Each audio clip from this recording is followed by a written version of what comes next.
for laughter, and here ever after, I'm after whatever the other life brings. In the mirror I saw him, and I closely watched him, thought how he looked out of place. He came to the woman who sat there beside me. He had a strange look on his face. The big hands were calloused, looked like a mountain. For a minute I thought I was dead. But he started shaking, his big heart was breaking. He turned to the woman and said, "You picked a fine time to leave me, Lucille. 400 children and a crop in the field. I've had some bad times, lived through some sad times, but this time you're hurting on here. You picked a fine time to leave me, Lucille."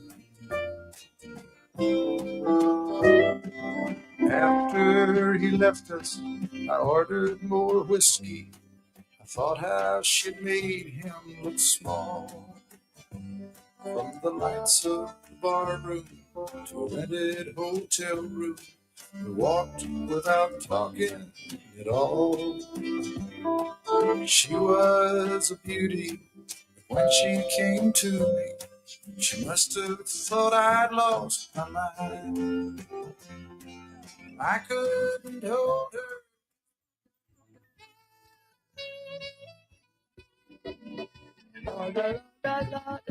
Lost in their illusions, were their minds full of confusion, seeking a solution for their destruction. Lord, Lord, trapped in their illusions, were their minds full of confusion, seeking for solution on the head to destruction. They like the wax that is bent at the bottom of your horse. They like the chair that is drifted by the winds.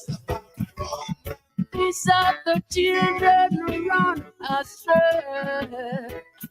Lord, Lord, Lord. So they couldn't seem to find their way back home. So they trapped along some, lost in their illusion, where their heads full of confusion, seeking a solution, and they headed to destruction, trapped in their illusion. All right, that is where I want to say a special good evening and all of you locked to queue at this time. Seeking a solution. Just in case you're wondering, it's 20 minutes past the hour of 6 o'clock in Dominica and the rest of our Eastern Caribbean. Welcome to the Concerned Citizens Movement program right here on Q. Had a little technical difficulty to sort out, hence the late start. But yes, we are here and we're ready to go. Just in case you're wondering, my name is Loftus Dear. I'm sitting in tonight with a number of esteemed gentlemen to come as we prepare for something that is to come March 19th, I believe. And it's all in an effort to mobilize the people to stand up for our rights and justice in Dominica. So yes, folks, we are here. Starting with this song from the man, Brother Nasir Fontaine, entitled Vain Thoughts. You'll be hearing from Mr. Z. Lloyd in just a bit. And also Attorney at Law in Dominica, Mr. Joshua Francis. Also the leader of the United Workers' Party, Team Dominica, Dr. Thompson Fontaine. And the ERC, that's the Electoral Reform Coalition Chairman / President, Mr. Johnson Boston. So what we're going to do now, open up the lines for just about 5 minutes so that you can connect with us. So now is your time. The numbers to call in the 449-3095, 449-3096, 449-3097. 616-4257 is the Digiline. Those of you overseas that want to call in 305-432-9624. As we await your much needed calls. In their illusions, where their minds full of confusion, seeking a solution. Today is the 7th of March 2025. Destruction. A very good day indeed so far. Hope you guys are doing very, very well out there. Their minds full of confusion, seeking for solution, on the head destruction. They like the wax that is spent at the bottom of yours. All right, let's see if we can entertain this very first caller here on this line. Caller, yes, good evening to you. Good evening, Lucy. I'm present, Lucille. You are present. Lucille, good afternoon to you, my friend. How are you? Good afternoon. Okay. All right, good afternoon. That's one of the faithfuls. I call her Lucille. Yes, you're there. Good evening to you. And the Bath Estate crew. Your head's full of confusion. Just in case you're tuning in at this hour, at this time, you'll be hearing from Mr. Johnson Boston in just a bit, Mr. Joshua Francis, Mr. Thompson Fontaine, and also Mr. Zed Lloyd. As an action-oriented program is just about to get on the way here. As to something coming up in terms of the second and third reading as promised by the government of the day, freeness and fairness in our elections.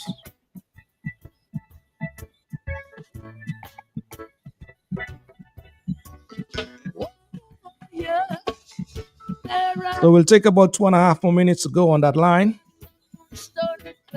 and move across to our esteemed gentlemen in just a bit for the opening remarks. Let's go to this telephone line here. It is ringing. It is ringing. Let's take this line. Caller, yes, good evening to you. Good afternoon, Lofty. Good afternoon. I am in Guadeloupe and I am there listening. You're in Guadeloupe and you're there listening. How's Guadeloupe doing this evening, brother? Well, we have a good time this today. Good weather, nice weather. Okay. The carnival finished Wednesday. And we have a little peaceful now. You have some peace. Well, you know me, one time at you on the stage. Yes, I think I remember you. I remember you. Thanks. Yes, thanks for the memory. Yes. I always listen. Go ahead. All right, my brother from Guadeloupe. Thank you very much. All right. Take care. One love. This line. Caller, yes, you're next. Good evening. Caller? Caller, are you there? Good evening. You're not. Let's take this line. Caller, yes, good evening. Caller, yes, good evening. Are you listening? Monpros, are you listening?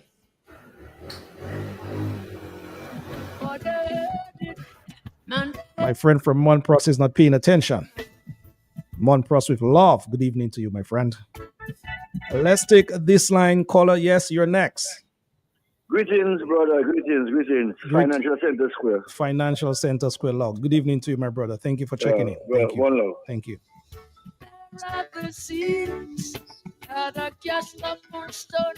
All right, folks, we'll take about 1 more minute on that line.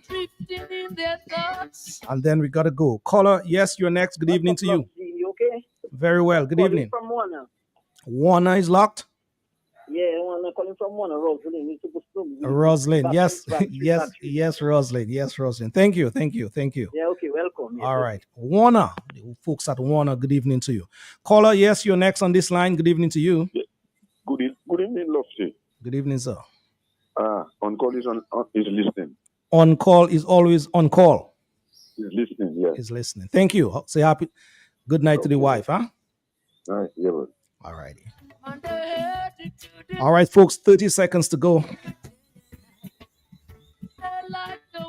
So at the bottom of the hour, we'll be talking to Our honorable gentlemen here, those in studio, they are Mr. Joshua Francis, attorney at law in Dominica, and party leader, I must say, of the United Progressive Party. You'll be hearing from him in just a bit. And Mr. Johnson Boston, no stranger to us in Dominica. He's like a staple in this country.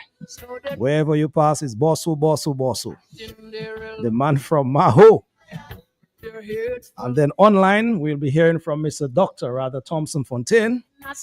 And also the indomitable Mr. Zed Lloyd in just a bit. All right, let's get things cracking here. Mr. Joshua Francis, good evening to you, sir. How are you? Lofty, good evening to you. Good evening to all your listeners in a post-2025 carnival period. I hope you are having a good one. All listeners, I hope you're having a very good evening. It's always a pleasure to be here on Q95 to interact with the public on such important issues. This evening, we'll be talking about electoral reform and the need for Dominicans to stand.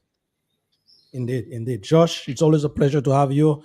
I know whenever you speak, there's always something that, I can learn from and the people of Dominica can learn from. So we look forward to tonight's discussion. Well, certainly. Thank you. I'm humbled. Indeed. Mr. Boston, good evening to you, my brother. Lovely good evening to you. And I'm so glad to be here with you and with Joshua Francis.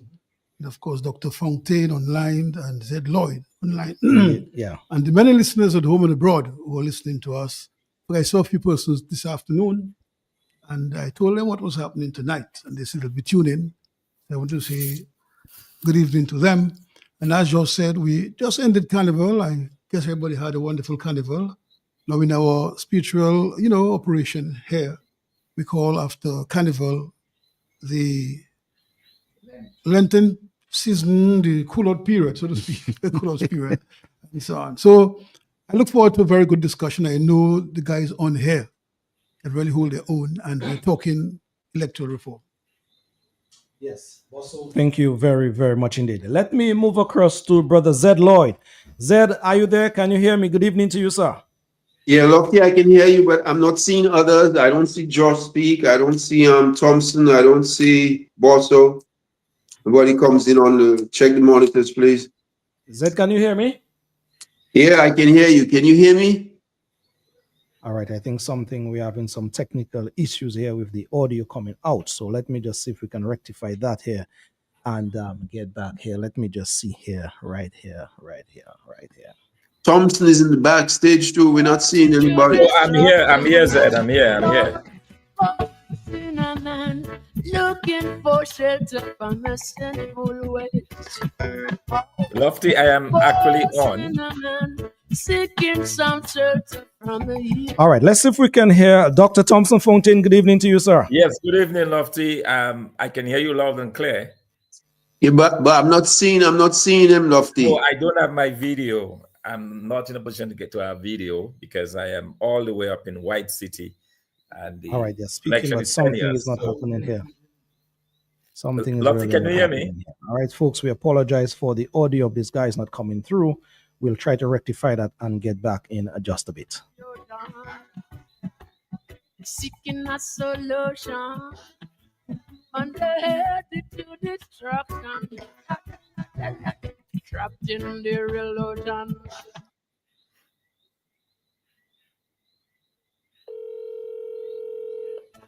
Where their minds full of confusion, seeking a solution, but they headed and headed to destruction.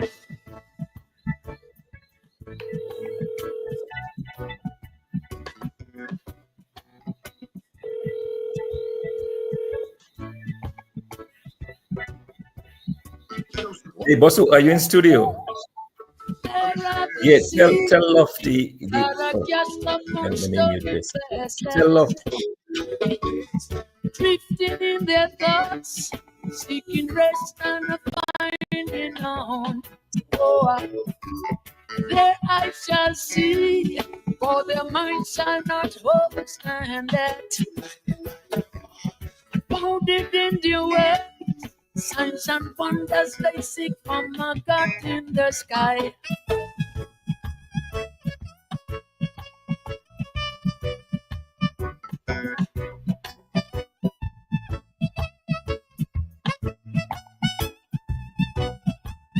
Something called boss on his phone to give the instructions.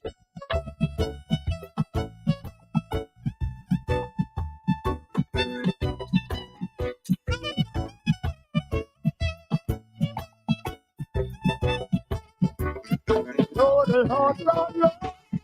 They're like the children that run astray. Oh no. And they couldn't seem to find your way back home. Oh no. They're like the ones that is making for the fire. Seek not the ways of truth, but the doctrines of this Christ and Pharisees. Yeah. Trust in the real Lord and with minds full of confusion, seeking for solution. For the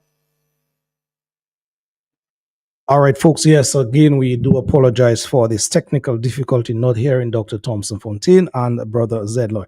Let's see if we can hear Dr. Thompson Fontaine. Can you hear me now? Yes, I can hear you loud and clear. Are you able to hear me? No, we're just getting this buzz right here. Something is definitely. All right. Make sure it is depressed. Something call boss on your phone.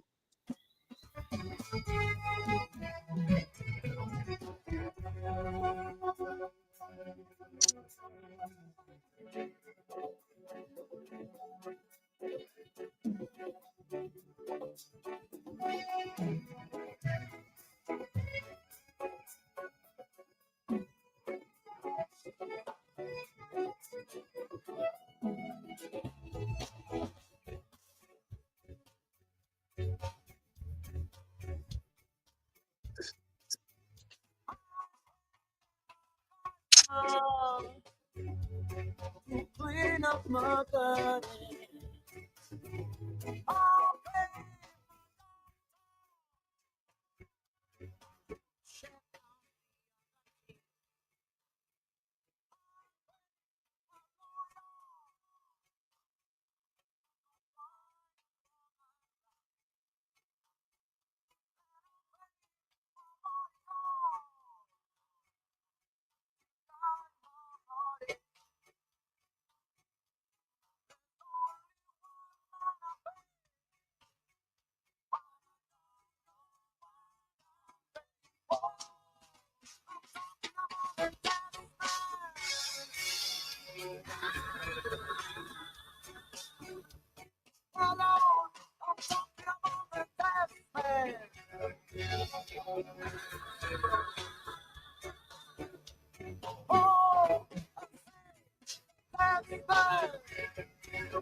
$200,000 of taxpayers' money disappear every year. Unaccounted.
You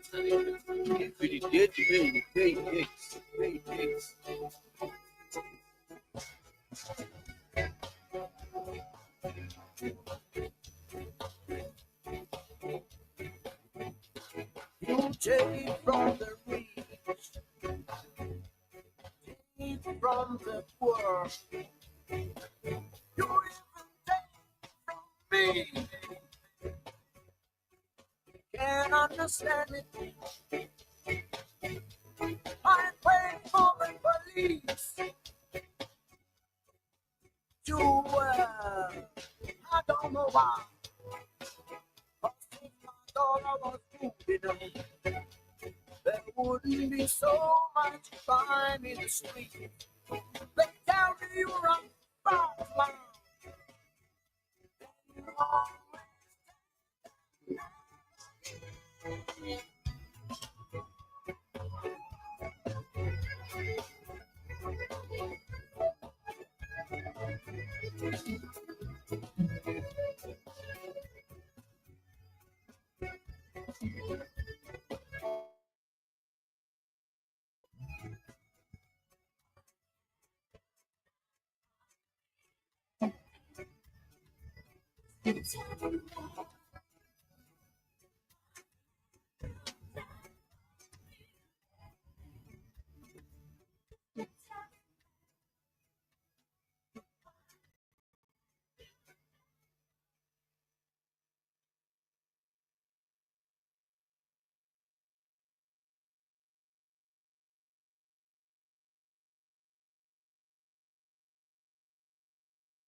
Jaja see,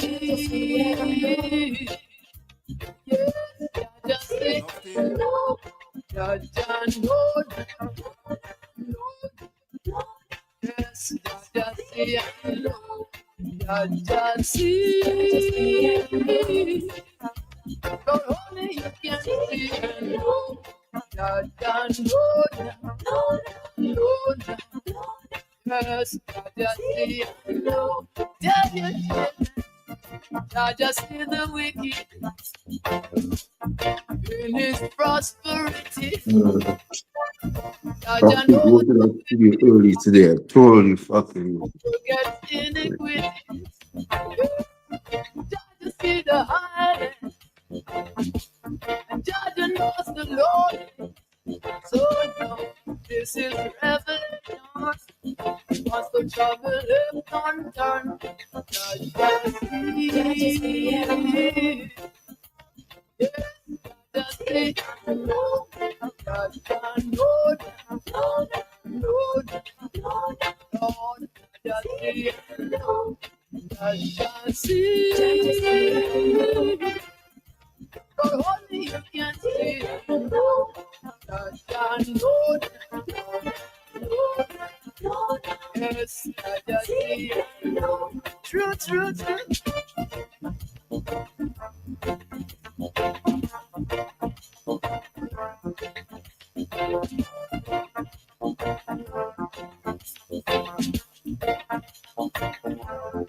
So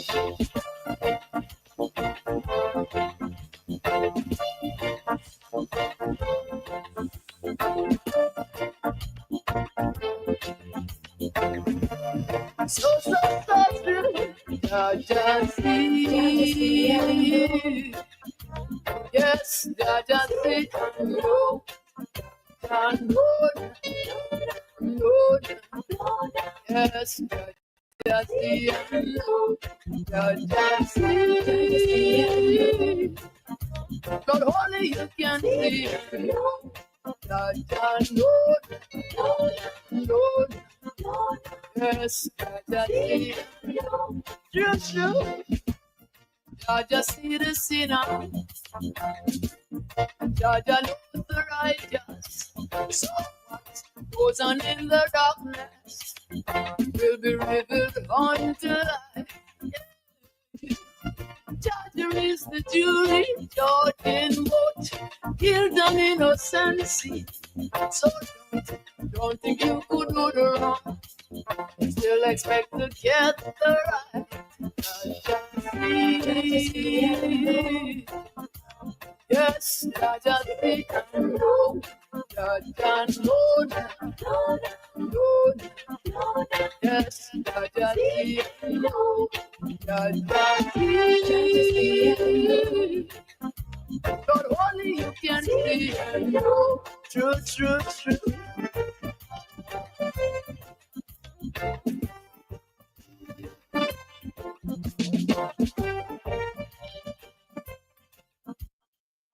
Fire!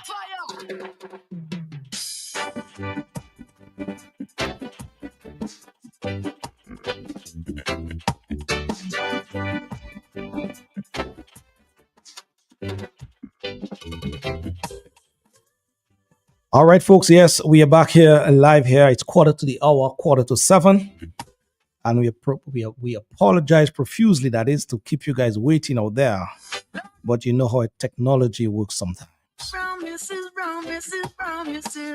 We're having some technical difficulty in getting the audio from Brother Zed Lloyd and Mr. Thompson, Dr. Thompson Fontaine. So as soon as that is rectified, then you'll be hearing these two gentlemen. But in the meantime and between time, the conversation must continue. So Josh, Bosso, we are here in terms of what is to come. We heard the Prime Minister pronouncement in terms of what is to come on the 19th. What are you guys' thoughts as we get into the gist of things here? Well, of course, I'm no need to rehash what we've already spoken about over the years, because we have been on this road for a while. And the whole idea is to engage the people, Dominica, who are the stakeholders of any reform, any electoral exercise, so that we could have common sense, genuine electoral reform in Dominica.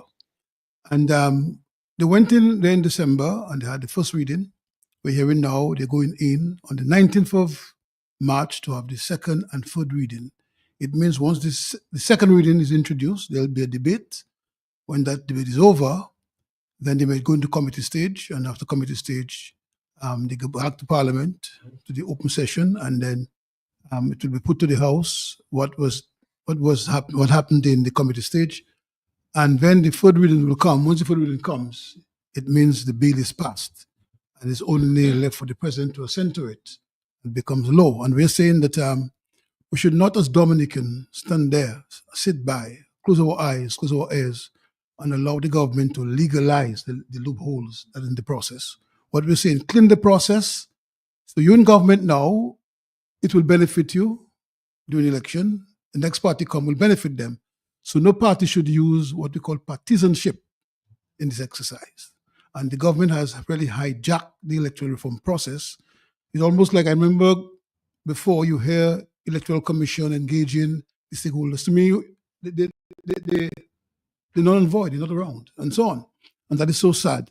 And I think the people of Dominica now have to make up their mind that this is not a matter just for Jean and his party, Johnson Boss and his party, Thompson Funk and his party, or those in the diaspora who are assisting. It is a matter for every citizen to ensure that the right thing is done. You see what we talk about campaign finance reform, and we have a classic example when there is big money interest in election, then those who put the big money become those with the most influence. And we can see in the United States where you have Elon Musk is now, and I was going through some news and seeing some people, Latinos, black, white, whatever it is, Chinese, whatever it is, they are sitting there and they are worried whether they are safe after the election was conducted and the president was declared and sworn in. Now they are fearful for their job because I mean, it's like a mischief going on. And that's why we're saying we must have campaign finance reform to prevent drug dealers, hijackers, money launderers from taking possession of our election.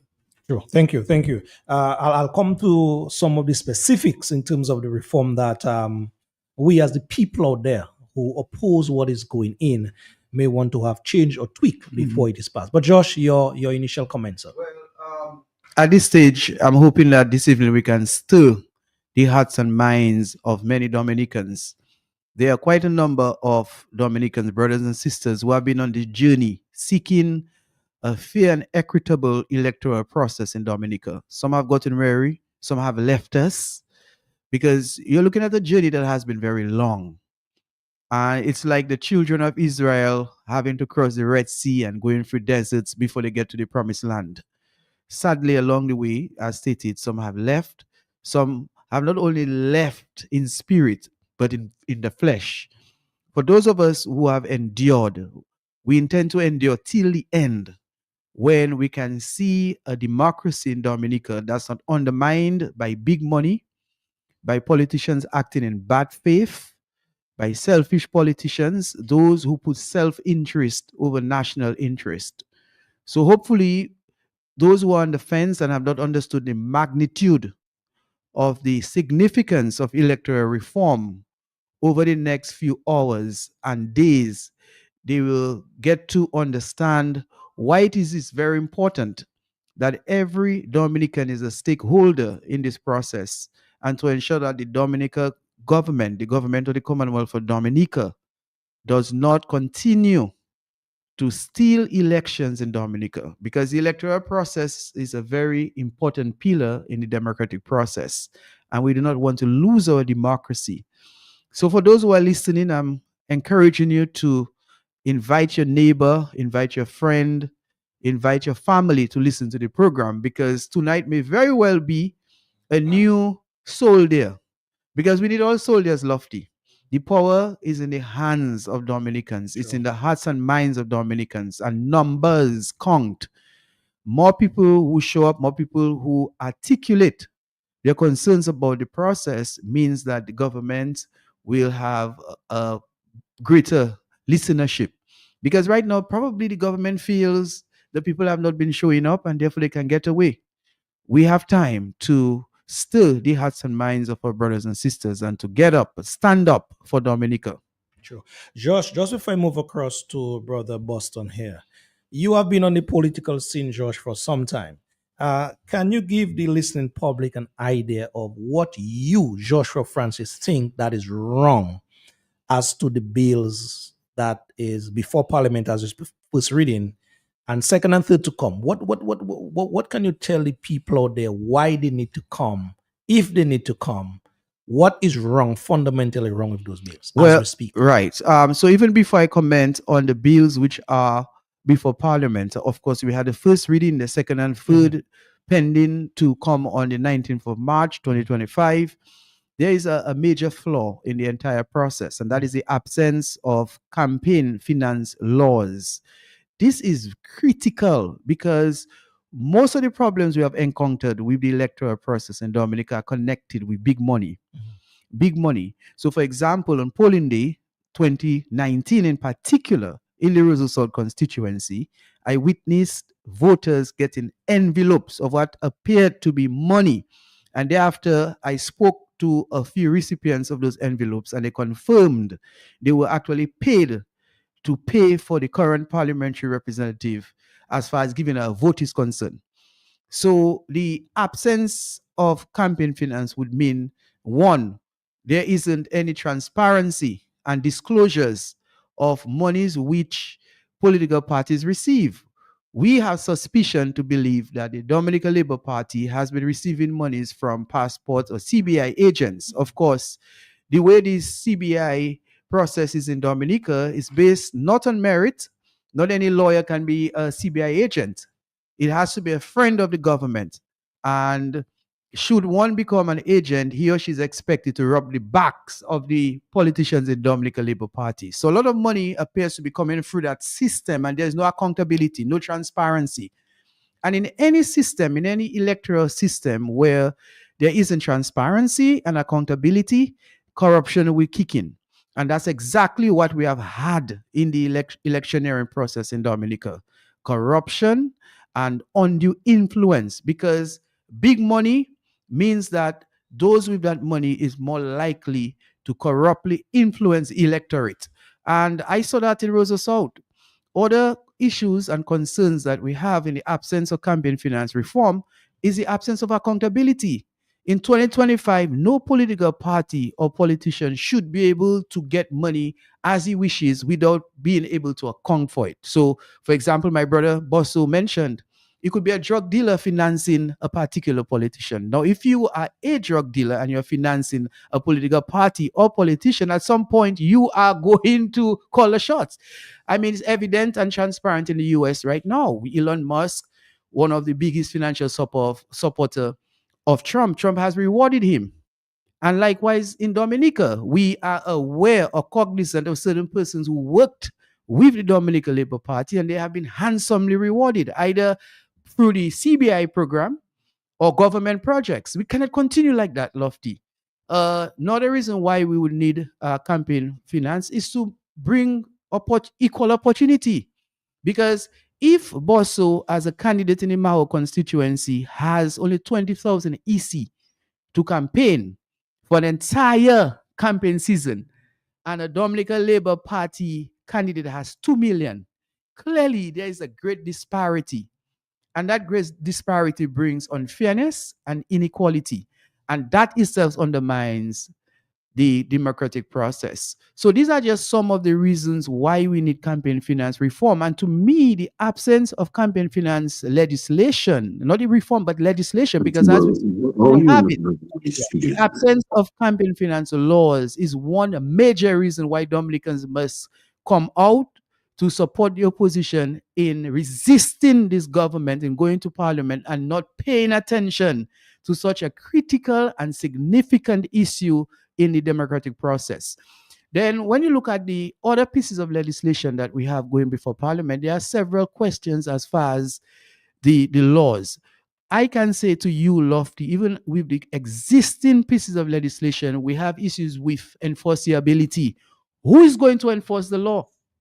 And that takes us right back to the executive and the police force. I'm going to give Boss an opportunity, but I just want to say that's another big thing, because here it is, we have been asking for proper, fair, and equitable campaign electoral or electoral laws. But then we have not even touched the issue of enforceability, because one thing to have a piece of paper and pass it in parliament, it goes on our books. The next question, who is going to enforce it? Who is going to drive the laws to ensure that, in fact, our electoral process will be sanitized? Because what we have right now really is a corrupt system, a dirty system, an unclean system, and we need to clean it up. And the only way you can clean it up is not just by passing the legislation, but to enforce it. And that's where the whole police force comes in again, because you're looking at quasi-criminal activities if we fail to follow the electoral laws. But as we go along, I will identify specific pieces of the proposed legislation. Overall, I just want to say, Lofty, and I want to say to the listeners, we ought not to allow the Dominican Labour Party government to simply go into parliament and pass those laws. And I want to urge Dominicans, even if that were to happen, we must continue to press on. We must continue to work on getting our country back, because that's critical. If we don't, it may be too late for us, and we must never be at a point where it is too late. True. Thanks, Josh. Thank you very much, my brother, for your very succinct comments thus far. Brother Boston, your thoughts on the same question? Well, of course, Josh is right on the question of campaign finance laws. We do not have it in our books. And we think any sensible reform in this modern time must include campaign finance reform. I mean, we saw campaigns before where the opposition had a couple dollars to campaign, and we saw big stage and billboards and big activity crusades and so on around the place, being heavy money being paid for that. And we're saying if you run a democratic system and citizens who show an interest in representing their people, in working with their people, and they're pushed out not because they don't have ideas and they're not capable, but because they do not have the kind of money that the incumbent have. But obviously, it put the country in what they call a one-leg situation, and therefore that's where you see dictatorship creeping, abuse creeping, and victimization and nepotism creeping, because the government feels here it is now. The place belongs to me, my mother and my father will it to me, and the rest of you are just on my estate, and I can do with you what I feel and what I please, and so on. And we're saying we all, whether you're in government or not, we all as citizens are equal in our country.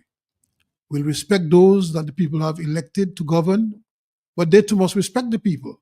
And they must understand, not because you're in government, that you have a monopoly on ideas and on the people. So therefore, you have to recognize the importance of the people, the role they must play, because they are your employers. They employ you.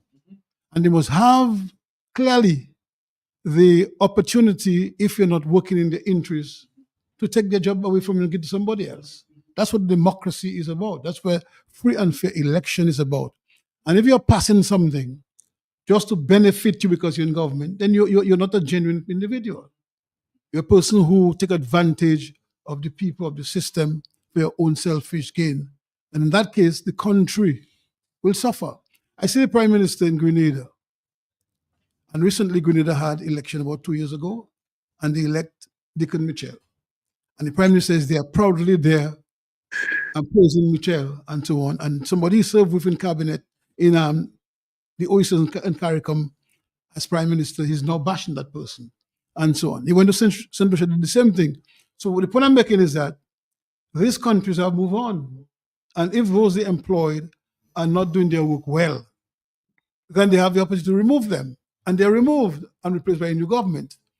Our government now is going on and enjoy that opportunity to speak at their function, their rallies, and so on. And here in Dominica now, they're trying now to legalize the loopholes so they can continue to be in office, not on their good works, not on making the society better and improving the lives of the people, but on how they can trick the electorates, use big money influence, and how they can put the country in a situation where they will not be governing in the interests of citizens, but they'll be governing in their own personal interests. So money is a very important thing that we have to look at in elections. And as Josh said, later we'll talk about the voter ID cards and all those things. As to the simple things we're asking, we're not asking for pie from the sky, we're asking for simple things. Yeah. And I can understand the government can understand to work with us on those things. All right. Thank you very much, Brother Boston here. I think, folks, it is 7 o'clock here in Dominique, and I think we have rectified the problem. So let us see if we can hear from both Brother Zed Lloyd. Zed Lloyd, can you hear me now? Dr. Fontaine, can you hear me? I'm hearing you. Very well. That's it. That's it. Perfect. That is what we have been looking for some time, at least the past, 45 minutes or so. Zed, sorry for having you waiting, technical difficulties. But can you hear Brother Thompson? Yes, Thompson, we should be. Thompson, are you there? Yes, sure. I'm good. All right, good. Yes, you're here. So, Zed Lloyd, thank you very much for waiting, you guys. Dr. Thompson Fontaine as well. We apologize for having you guys waiting, but we are here now. And so, Zed, just your comments based on what you have been hearing, and then I will ask Dr. Thompson Fontaine to take it from there. Thank you, Zed. Well, let me first apologize. I don't know if we lost our listeners. No, they are there. They're right there. Just apologize for that. Really sorry about these technical issues. And tonight, I think, is a very important evening. Really expected to start on time. I hope we can have some extra time and talk to the people. Tonight was really envisioned as a call to action. a call to action. Sorry, Brother Lennox couldn't make it, the others, but we're here. And the reason for the call to action is because we think that last Friday, something very important happened in Dominica. After struggling for a number of years to try to address the government through the courts, we finally found some justice.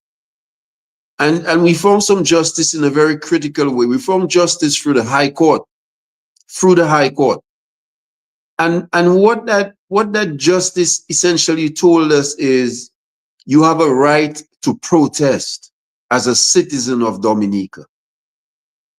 You are under the Constitution allowed legally to come out into the streets and protest for your rights. You understand? And as long as your intent is not malicious and your language is not incendiary and those things, then the policemen have a right to respect your right to protest. And not even more than that, we can gather as citizens without asking anybody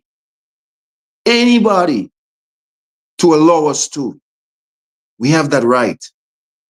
And so one thing that's been bothering us is this whole electoral reform thing, and it has us because people are afraid, well, people getting arrested, people are getting tear gassed and all of this stuff, and it has made us mute.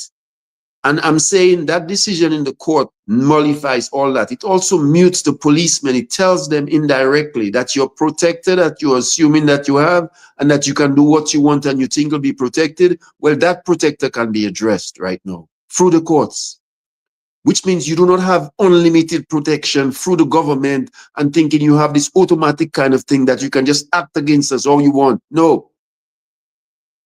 Right now, we have the courts and we're able to take you down in the courts. You understand? And people will be held liable for their action. And so I hope the chief of police is listening and all his cohorts are listening. You understand? Because we are not going to just talk about things in Dominica anymore. We have good lawyers. We have senior counselors all the way from Trinidad who are willing to work with us, even without money. That is the level that we are at in this struggle. And so we are telling you that we are going to come out on the 19th of March. We're going to come out for our rights. And we expect the police to provide us with protection, not disruption, protection as citizens of the Commonwealth of Dominica, that we can gather in front of our government house and let the government know that we are not happy with that bill that is going to be passed. We have that right.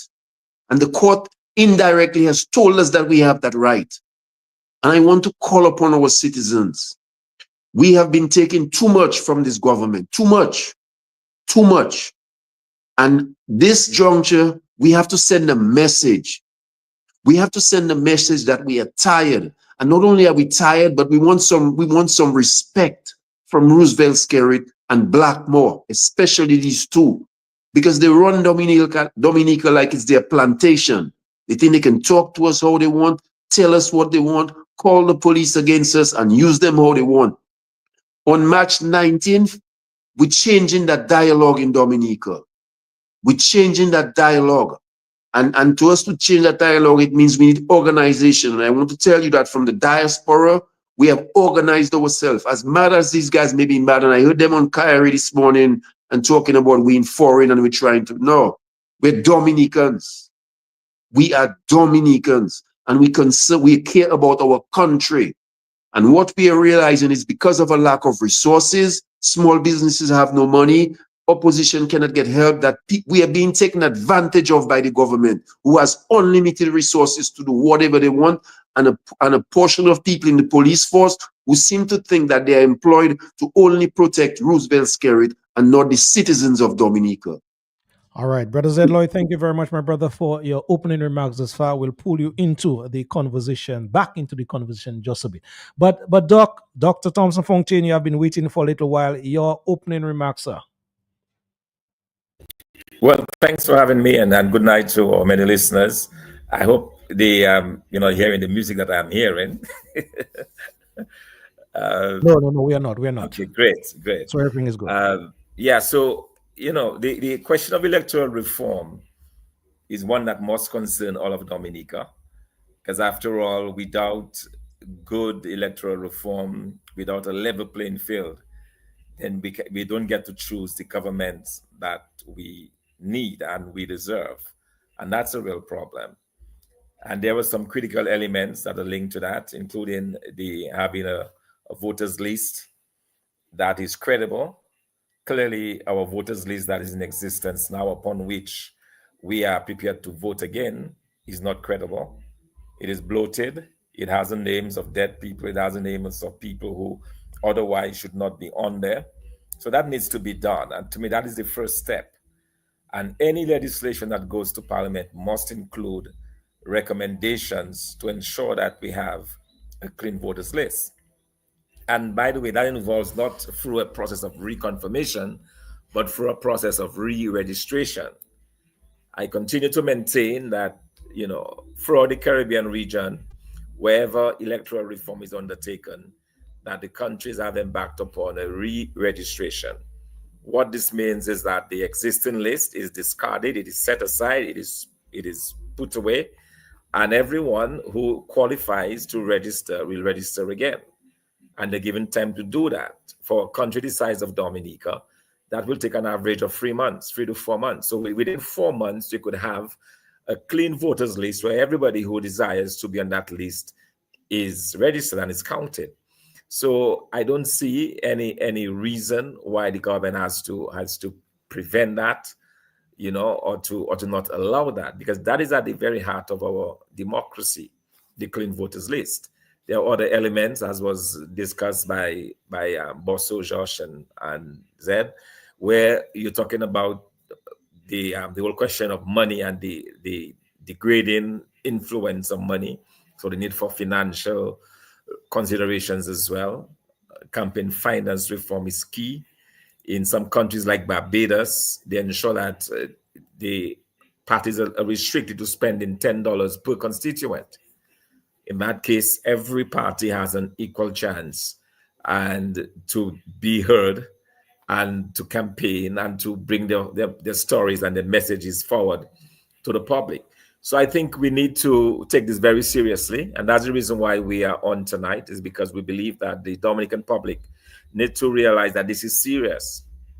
And part of realizing that this is serious is engaging effectively in sending a very strong message. And the best way we can do that is when next legislation comes before Parliament, which we're now hearing is the 19th of March, that the Dominicans in their thousands show up outside of the Parliament building to ensure that whatever is in that legislation is what we require.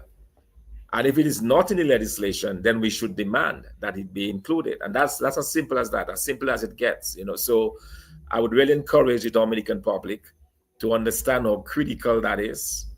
All of the plans that we may have for the country, that other parties may have for the country, that other people may have for the country, none of that is going to come to fruition. None of that is going to be realized if we are not given the opportunity to go to the public with free and fair elections.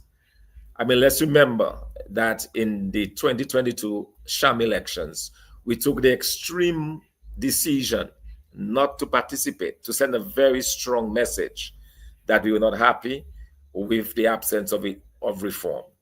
That was a very extreme position that we adopted to show how serious we were about the need for electoral reform.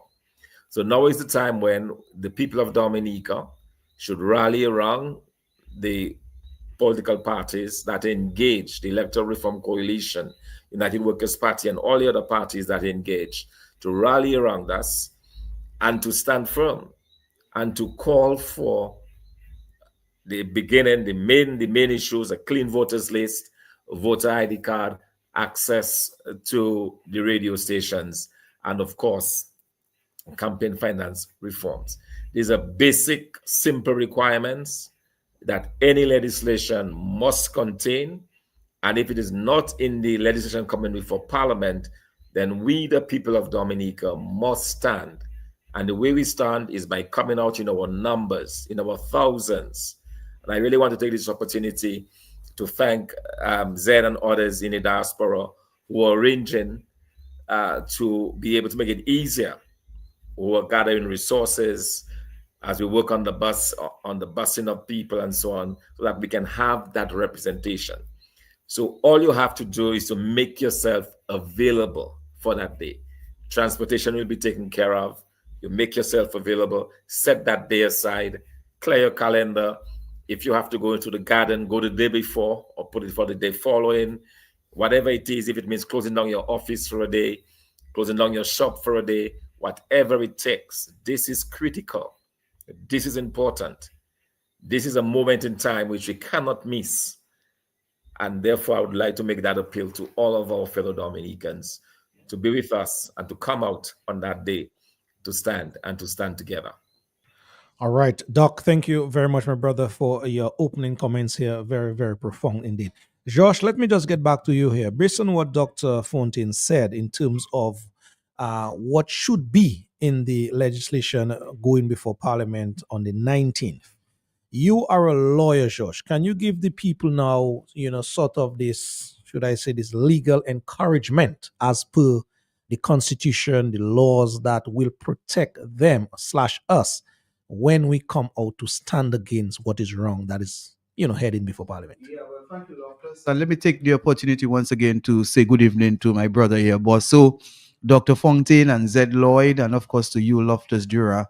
True patriots, true soldiers for Dominica, genuine men acting in good faith to make life better for every citizen, not some citizens, but every citizen in Dominica. Now, I heard Zed speaking of the right to protest. We have enshrined provisions in the Constitution of Dominica where people have a right to converge, a right to assemble, a right to speak, a right to protest. Now, the word protest does not appear in the Constitution, but by virtue of the fact that there are enshrined provisions saying that people have the right of freedom of expression, a right to freedom of assembly, it would suggest that we can converge anywhere in Dominica with a right to express ourselves. However, the Constitution itself has limitations. So not because it says that we have a right to converge, a right to speak, that those rights are unlimited. But it's universally accepted, not only under Westminster's constitutions like ours, but under universal natural laws, that people have a right to protest. The protestation has to be done in a civil manner. So we do not come together and start slashing windows, slashing tires, burning houses. Nobody has asked for that. The call for persons to action really is to come together and to show the government of Dominica that electoral reform is everybody's business. So I just want to remind the public, though we have had a number of citizens dragged before the court of law under ridiculous charges, that they should not be fearful. As Zed Lloyd said, there are more lawyers who are prepared to stand and represent citizens who have decided to stand and resist the actions of this government. The Constitution is clear. If anyone or should anyone come to Rose on the 19th, he or she should not be fearful because there are lawyers on standby, including myself. And we will ensure that the rights of every citizen who decides to stand for Dominica will be protected. The police force has a responsibility to protect citizens, because oftentimes people tend to view the police as protectors of the government and not protectors of the citizens. But one of the basic objectives of policing is to protect the citizenry. And oftentimes, police themselves forget their responsibility and objective as far as protecting citizens. If anything, in more advanced countries and where governments operate more in a meritocracy, the police come out to protect the protesters and not to fight the protesters. Here in Dominica, we tend to feel that when we come out to protest, it's the police versus the protester. When in fact, the police is supposed to be acting in the best interest of the country and supposed to be objective and to ensure that the protesters themselves are protected. So I want to urge our citizens that under the Constitution of Dominica, you are protected. If you go look at Section 3, it speaks of the basic functions of citizens as far as the protection of right to personal liberty. somewhere along the line, I don't know whether you want to go to Boston, but I will look for the constitutional provision because, as usual, I arm myself whenever I'm coming to Q95. I have worked with the constitutional Dominic. I actually read from the provision itself. And of course, the Police Act, and there are other pieces of legislation which protect citizens as far as the right to protest is concerned.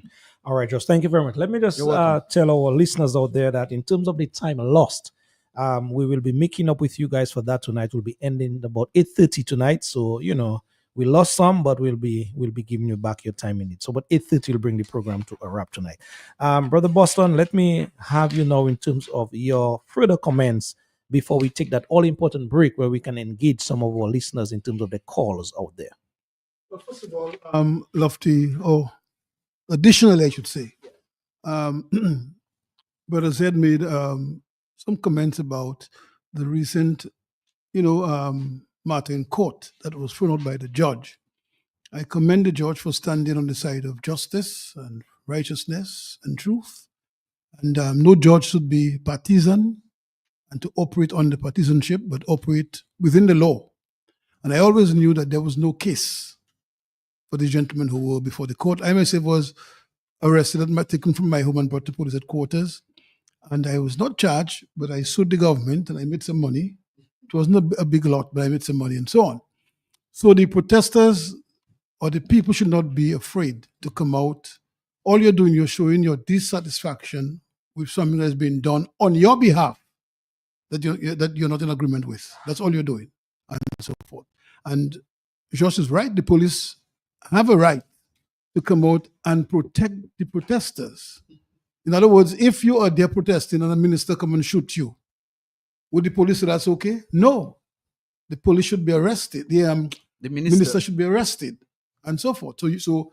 So the police come and they look at in the protest, because there are some persons who may come to a protest. I've seen that myself in the past, and they come with their own agenda.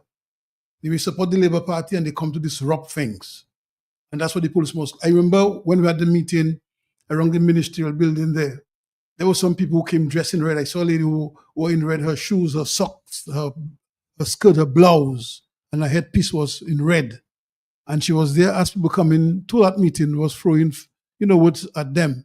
So there are persons who will come to disrupt the meeting or disrupt the protest just to give the protest a bad name. And that's what the police must look forward to. But people should not be afraid to come out and show their dissatisfaction. This happened throughout the world. I mean, I know myself as a boy in protest. In 79, I was in protest and so forth. And so it's not a bad thing that you're doing if you come out to say to the government, hey, you're doing something on our behalf, and we disagree with what you're doing, and therefore we are showing you in our numbers that we disagree. You know what happens? The government then decide to change it. In 1968, there was a law being passed, which Ms. Truss at the time termed Hoshkimov Bill. And they went around the country with meetings and get signatures and came to us with a big protest. And then all the signatures was presented to Oliver LeBlanc, who was then premier, and that bill was shelved. Yeah. It didn't take place. But if they had not done that, that bill would have passed and probably would be limited to talk and to write in the newspapers. But also I want to interject here for a few minutes. Was it in 1996 when was it 94 or 93 when the Freedom Party government had decided to increase license fees? That was 1993. Yes, and there was a big protest. A big protest. People took the streets. The people walked the streets. They walked up to the financial center. They threw stones. Though it wasn't the financial center, it was the ministry headquarters, government headquarters. I think there was a cricket game taking place at the Windsor Park, and that game was disrupted. That's right. And to date, not one of the protesters was arrested and taken before the court. In fact, as you said so, just quickly, Lofty. I remember Rosie Douglas, may so rest in peace, joined the taxi and bus drivers who would organize their protest. And that delegation came to cabinet. I wasn't there at the time, Sir Paul said, and present their case. I remember this is Maynard saying in cabinet, he never realized the hike of the increase until himself went to pay his own license. Right. And immediately the thing was shelved. It was withdrawn. Nobody got arrested. And then while we were sitting there talking over things, then the Prime Minister's secretary at the time I don't know. I would not call her name because I think you should call him. But she was sitting there and she came and she said to the Prime Minister, Madam Prime Minister, Mr. Douglas is back there to you, you know. So Michelle said, but what do you want again? We just solved the matter. And we let him come. When he came, he said, Prime Minister, the people don't want to believe me that the matter was solved, you know. So I wanted to come downstairs with me to tell them the matter was solved. Richard told him, you start your matter, go and end it, and so on. And nobody got arrested. Yep. All right. Thank you very much, Bosso. We'll be taking that break at this time, and we'll be taking some of the calls in just a bit. Let's do this here. Yes, Josh will be coming to you in a while. Read the law. The politics. I'm tired of the politics. A very conscious one from a very conscious brother. Poor people can't take it no more. I'm tired of the politics. I'm tired of the politics. Broken promises and gimmicks. Poor people can't take it no more. That's why this party has to go. This party has to go. Not one of them can get my vote. They have no regard for the vote. So take a look at this country. Look what it has been brought to. The poor are getting poorer, but the wealth is in the hands of a few. Mark my words, the judgment is coming. All right, folks, the numbers are 449-3095, 449-3096, 449-3097, Digiline 616-4257. Those of you overseas want to call in, 305-432-9624. It's your time at this time. You continue to disadvantage the poor. We're having this call to action program right here. The politics.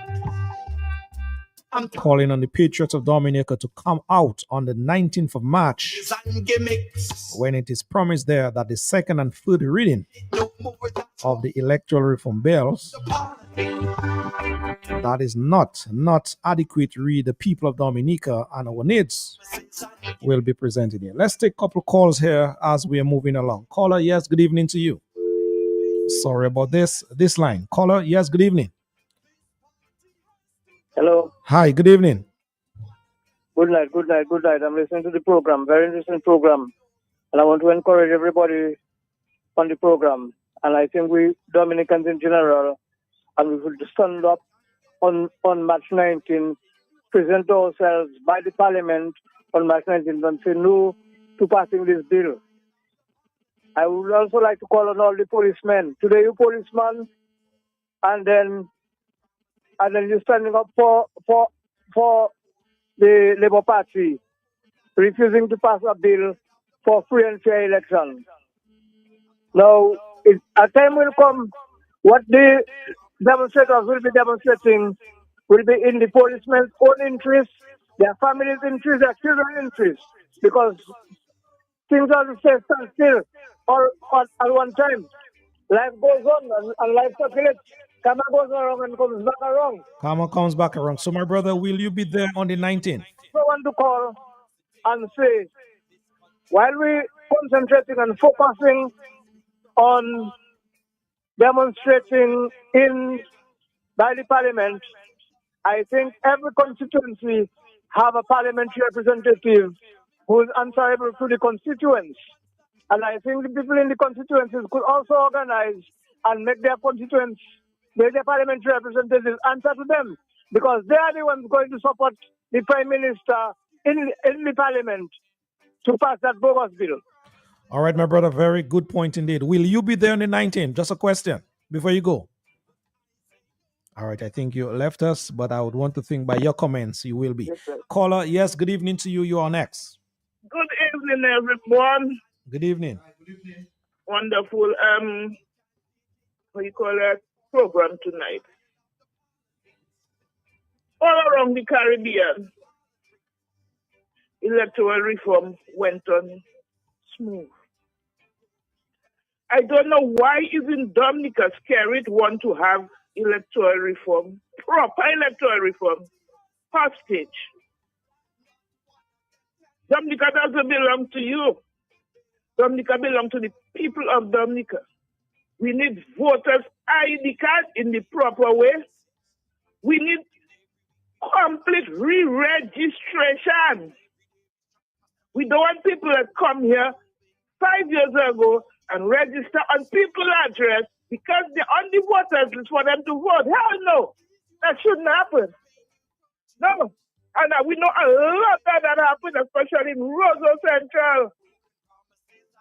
So we want complete re-registration. Dominicans get up, stand up, and I hope that I will be able to make it because for now I'm a little incapacitated. So I hope today I'll be able to make it. Let me say good evening and my condolences go to Dr. Dion George because he always on that program and I didn't hear anybody say anything for the passing of his mother. Okay, well, we didn't know that, Blue Blue. Thanks for making that known. Huh? Thank you. Thank you very much. I think I heard that this morning. All right. Oh, yesterday. One of them there. All right. So thank you. Our condolences going out to him. All right. Thank you very much. Have a blessed night, gentlemen. Have a blessed night indeed. So, brother, Dr. Dion George, we condole with you at this time on the passing of your mom as per Blue Blue utterances. Caller, yes, good evening to you. You're next. Very interesting program. But the people do not ready as yet. You call them, come out, and you don't see them showing up. Caller, I just need to ask you a very direct question. Will you be there on the 19th? Sure. All right, thank you very much. That is what matters at this time, right? Thank you. Thank you very much. Caller, yes, good evening. Yeah, good evening. Yes. What arrangements are you making under the Public Order Act? All right, my brother, we do not want any distraction tonight. Joshua Francis is here. He's a lawyer. He has read from the Constitution. That is the protector of our rights in Dominica, and you'll be hearing more from him. So just sit back, relax, and be educated. All right, thank you very much. No distraction tonight. Caller, yes, good evening to you. Yes, good evening, Lofty, and good evening to the rest of the panel. Good evening, sir. Let me say that you all made two important points I wanted us to reach. I mean, you talked about the time when let's say people protested for license fee going up, and you're right. There were fewer cars, at that time, There were fewer vehicles on the road, right? So and if you did not have a vehicle, the license fee will not affect you. We have more cars now on the road, and we ran out. First time a year, Caribbean country ran out of fuel for weeks, and there's not a protest. No, really joke. Tabasco has over 27 subscribers in terms of persons connected. And we had an increase, a $15 increase for domestic rates, and nobody took to the streets. So what is happening in Dominica? And the final one down to make that is that. Also, I heard you said, even if the incumbent has money, you have to distinguish what money, State money or Labour Party money. If it's state money, it is wrong. If it's Labour Party money, I don't know, Labour Party has no business out there in Dominica or in the region for them to have money. Not even a barbecue. They burn in like, Charles Savage will that burning his barbecue. So we have to watch it with that. But gentlemen, I register my presence once God gives me life to be there on the 19th. Once God gives me life, I will be there. Thank you very much. Good program. All right, indeed. Thank you very much, my brother. For your points. Yes. Someone wanted me to make a comment. Yeah, Lofi, can I say something? Yes, go right on. I want to tell the people that do not just register yourself. We have to do this differently. You have to think of 5 other people when you think of yourself this time around. You have to work your phones. You have to work your neighborhood. You have to reach out to people. This has to be different. I heard the brother talked about the people not turning out. We're not interested in that, bro. We're going to turn out the people this time around. We're going to turn out the people. We're going to provide resources for them, buses for them that they can travel. We're going to make sure there's refreshment, there's things. This is not a picnic. When you come to Roseau on the 19th, come to Roseau to come to get a result. We're not coming to have fun in Roseau on the 19th. We are not coming to have fun in Roseau on the 19th. The diaspora is going to stand behind you. We're going to help as best as we can. The rest is up to you. It is about time. Look today, you know what was happening in Dominica? A caveat has been passed against a house in Roseau. And you know whose name is on that caveat structure? Roosevelt Skerritt, the prime minister. After he chided a young female reporter, almost made her lose her, he just went at the young lady. And now we know why he went at the young lady. Because the question hit him in his chest. Because he knew whose house it is.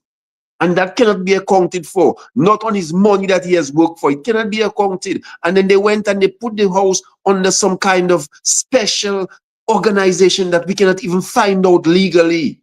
A prime minister, our prime minister, says he doesn't know about the biggest house in Ikrozo. And right now a caveat is being placed on the house. And his name is involved in that caveat.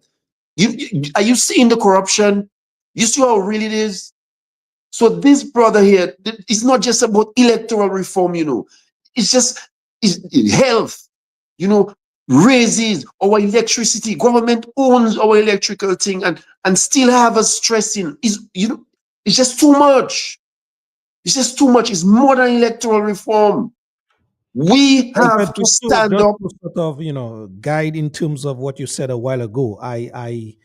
I understand where you're going, Zed, but in terms of Roosevelt Skerritt's name being on that property, he has not came forth and said so as yet. It's not him. It's not him. It's not him. It's not him, Lofty. He doesn't have to come forward. We're talking with facts, We don't talk. We're not libeling Q.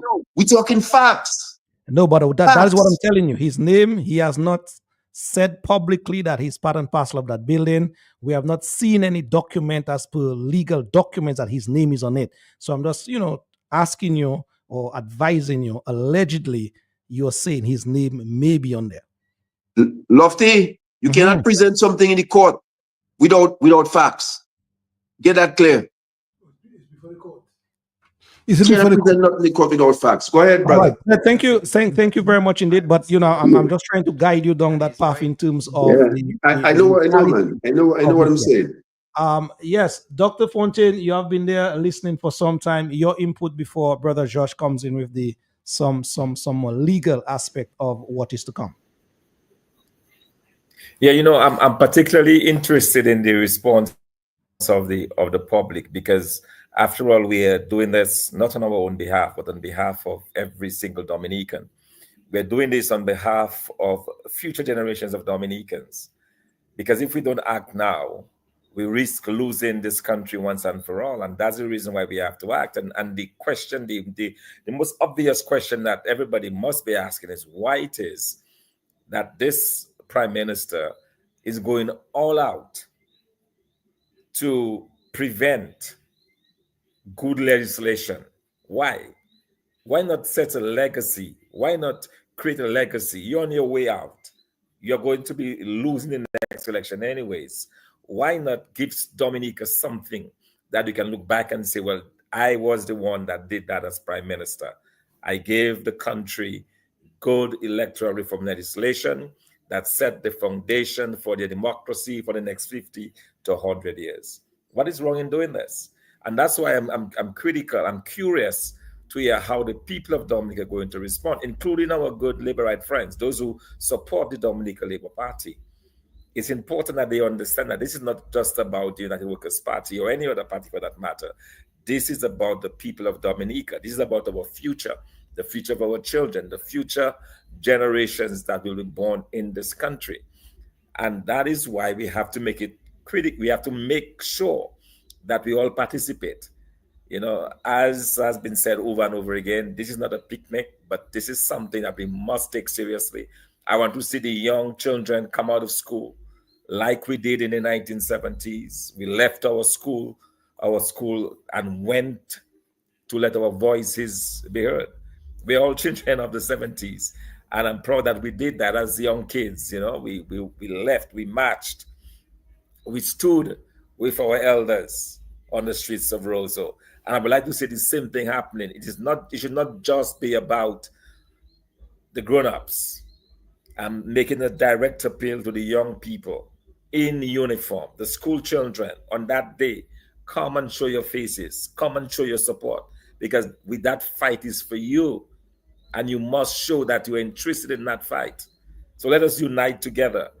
Grown-ups, school children, in their uniforms. It should be a regular work day, a school day. So get permission from your school. If they're not giving you permission, find a way to get an excuse, but come to stand with us on that day. All right, indeed. Thank you very much, Doc. Yes. Yes, and the 19th is a Wednesday. So it's a school day. Tom, some of the point Just before Thompson, Yes, you good. Let me just take that caller. Caller, yes, good evening. You have been waiting for some time. Yeah, Lofty, good evening. Good evening, sir. And good evening to your panel. Hi, good Yeah, good Lofty, while evening. we on Q95 on the program tonight, calling the people out on the 19th, this is all good. And there are some patriot that is on the ground speaking to people and calling them out on the 19th. Mr. Linton was on Q95 this morning, hosting for Mark, and he also was calling the people out on the 19th. But my question is, what about the rest of the people in Dominica in the different constituencies that is not getting 295, that don't know what's going to happen on the 19th, and they have no clue of what is happening because they're not getting 295, and in that constituency nobody's speaking about it. What are we going to do to reach these people? Because this is a serious matter. This is not a United Workers Party business. This is not a Freedom Party business. This is not any other political party business. This is a Dominica business. And the people who are organizing to come out on the 19th, it is very good. How are we going to reach the rest of All right, brother. Thank you very much for Lofty. your point. You made that point. You asked that question. Brother Zed Lloyd, can you respond to that caller in terms of his Yeah, question? my brother, good question. caller. We are organized for this. There's gonna be movements, song systems going to odd parts of the island all week long, brother. We are organizing for this. From Sunday onward, the people of Dominica who are in those areas that cannot hear Q, they're going to be finding out about this. We're mobilizing, we're getting buses organized to carry people. This is going to be done different. I promise you that. This is going to be done organized. The parties are going out. ERC is getting itself together. We are organizing this thing the right way, bro. We're not going to leave any stone unturned. There's going to be no excuse for not being in Roseau on the 19th of March. You understand? So we hear your plea and we're telling you we got this covered. We got this covered. All right, indeed. Thank you very much, Zed, for your answer in this. I was making the point, Zed said it's not a picnic. So when you say you're coming, then you should influence at least 5 other persons to come. If you can bring 20, 40, that's fine. Yeah. And people who have their own vehicle and they're coming, they should give somebody a ride. Mm-hmm. And so that's what it happened in the past. Another thing Thompson mentioned about parties.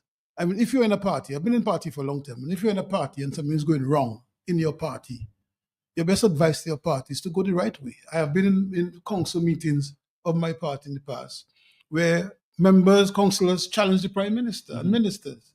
They have to go and report to the council of their, activity in government. And then if there's something that is being proposed and the council feels it will affect the people, then the council give advice. And the president, the prime minister and cabinet take those advice. So if you're in a party just to clap and just to hooray, then obviously you're not helping the party, neither you're not helping the country. Yeah. All right, George, just before you come in here, someone is asking Dr. Fontaine to respond to a question here. The person asks, ask Dr. Fontaine, what is the plan to mobilize the population as per his party? Yeah, so mobilization has started. That's part of it. That's a very small part of it tonight. The major part will be going out to the various villages, the various towns of Dominica, and reminding people that they need to come out. So we'll be mobilizing through our caretakers. We have caretakers in the various constituencies. They will ultimately be responsible for helping to arrange the transportation on the ground so people will know. They'll be the ones giving the information as to where the buses will be collected. So we'll be at the front and center of this in terms of going out with the information, but ensuring that party members as well are involved, especially our caretakers in the various constituencies are involved in getting the message out and in ensuring that the logistics aspect of it is taken care of.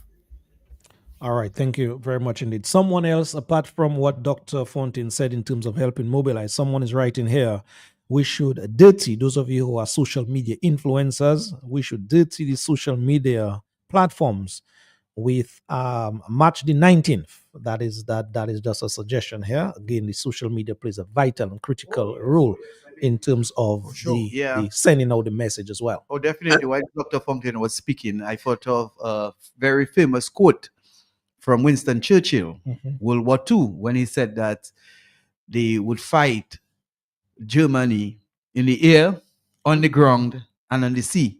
Now, the situation will not be fighting on the sea. There's no need to go on the sea, but definitely social media is associated with the air. So the person who suggested that we should use social media as a very serious platform to mobilize is correct. Sure. All those involved in social media should be out there sending that message that the day, you remember the last D-Day we had was February 7th, 2019. Now, this is a new day. And we really have to market it. We really have to market it because February 7th, 2017 is a historical day in Dominica. Of course, Dr. Fontaine, one of several persons who were arrested and charged and just recently got discharged from that matter. This March 19th is going to even be a more memorable day and a more historical day. True. Because we are dealing with the foundation of our democracy. And in contrast to February 7, 2017, we were looking at several issues concerning the CBI and corruption, government, and so on and so forth. So let us put the message out there. And I want to take this opportunity to say that March 19th is going to be a new day in Dominica. Let's put it that way. It's going to be a new day. It's not just a day. It's a new day. True. All right. We are going to bring new dynamics into Dominica's politics. And the mission, the movement has started because here it is, you have me representing the United Progressive Party. You have Bosso representing the Dominica Freedom Party. You have Dr. Fontaine representing the United Workers Party. You have Zed Lloyd representing the civil society. So you can see a common purpose, people coming together with a common objective. And the common purpose is to ensure that this Dominica Labour Party government does not get a free lunch. No more free lunches. The people have to come together. We're going to mobilize social media on the ground. My party may be small, but do not underestimate smallness. Little things. They say small acts can cut big trees, right? And then, of course, you have the main political party, United Workers Party. You heard from Dr. Fontaine. It's very good to note that work is being done to really encourage the people to come out on the 19th, the new day in Dominica. And Josh, I just want to add to that new day theme / slogan that you brought up, which is very, very apt at this time. And what I want to add to that is the message that should be going out there to the people really and truly is, come, let's create that new day, as you said, but in celebration of the day. Because at the end of the day, that case was just dropped. Right. Well, there was never a case. So it should be now, a call should be to all the thousands who were there on D-Day, February 7th, 2017.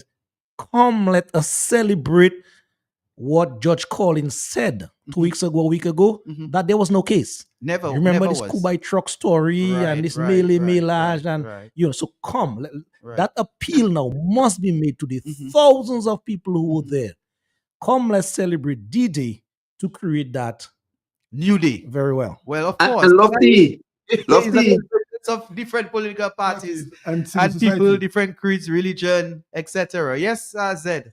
And Lofty, don't forget, anytime, if we look at all the things, whenever everybody comes together, when the United Workers Party pulls its full, and I must say, in talking to the president today, one of the things he told me is next week, this part, everything gonna be on run, They're gonna go behind they're gonna bring out their machinery, as a party, And every time we have had this concerted effort, remember, we've had the biggest crowds. It's only when we go disorganized and we call last minute and whatever, we have this 20 people in front of Parliament. But if you go back to the history, anytime we have gotten together collectively and all the machinery has gotten together, we have brought people to Roseau.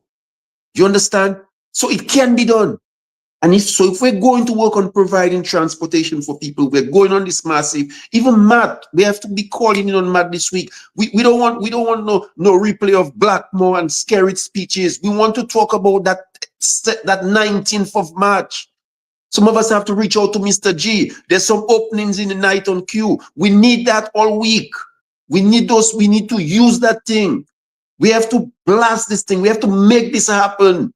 You understand? So those who can talk to who. Let us reach out.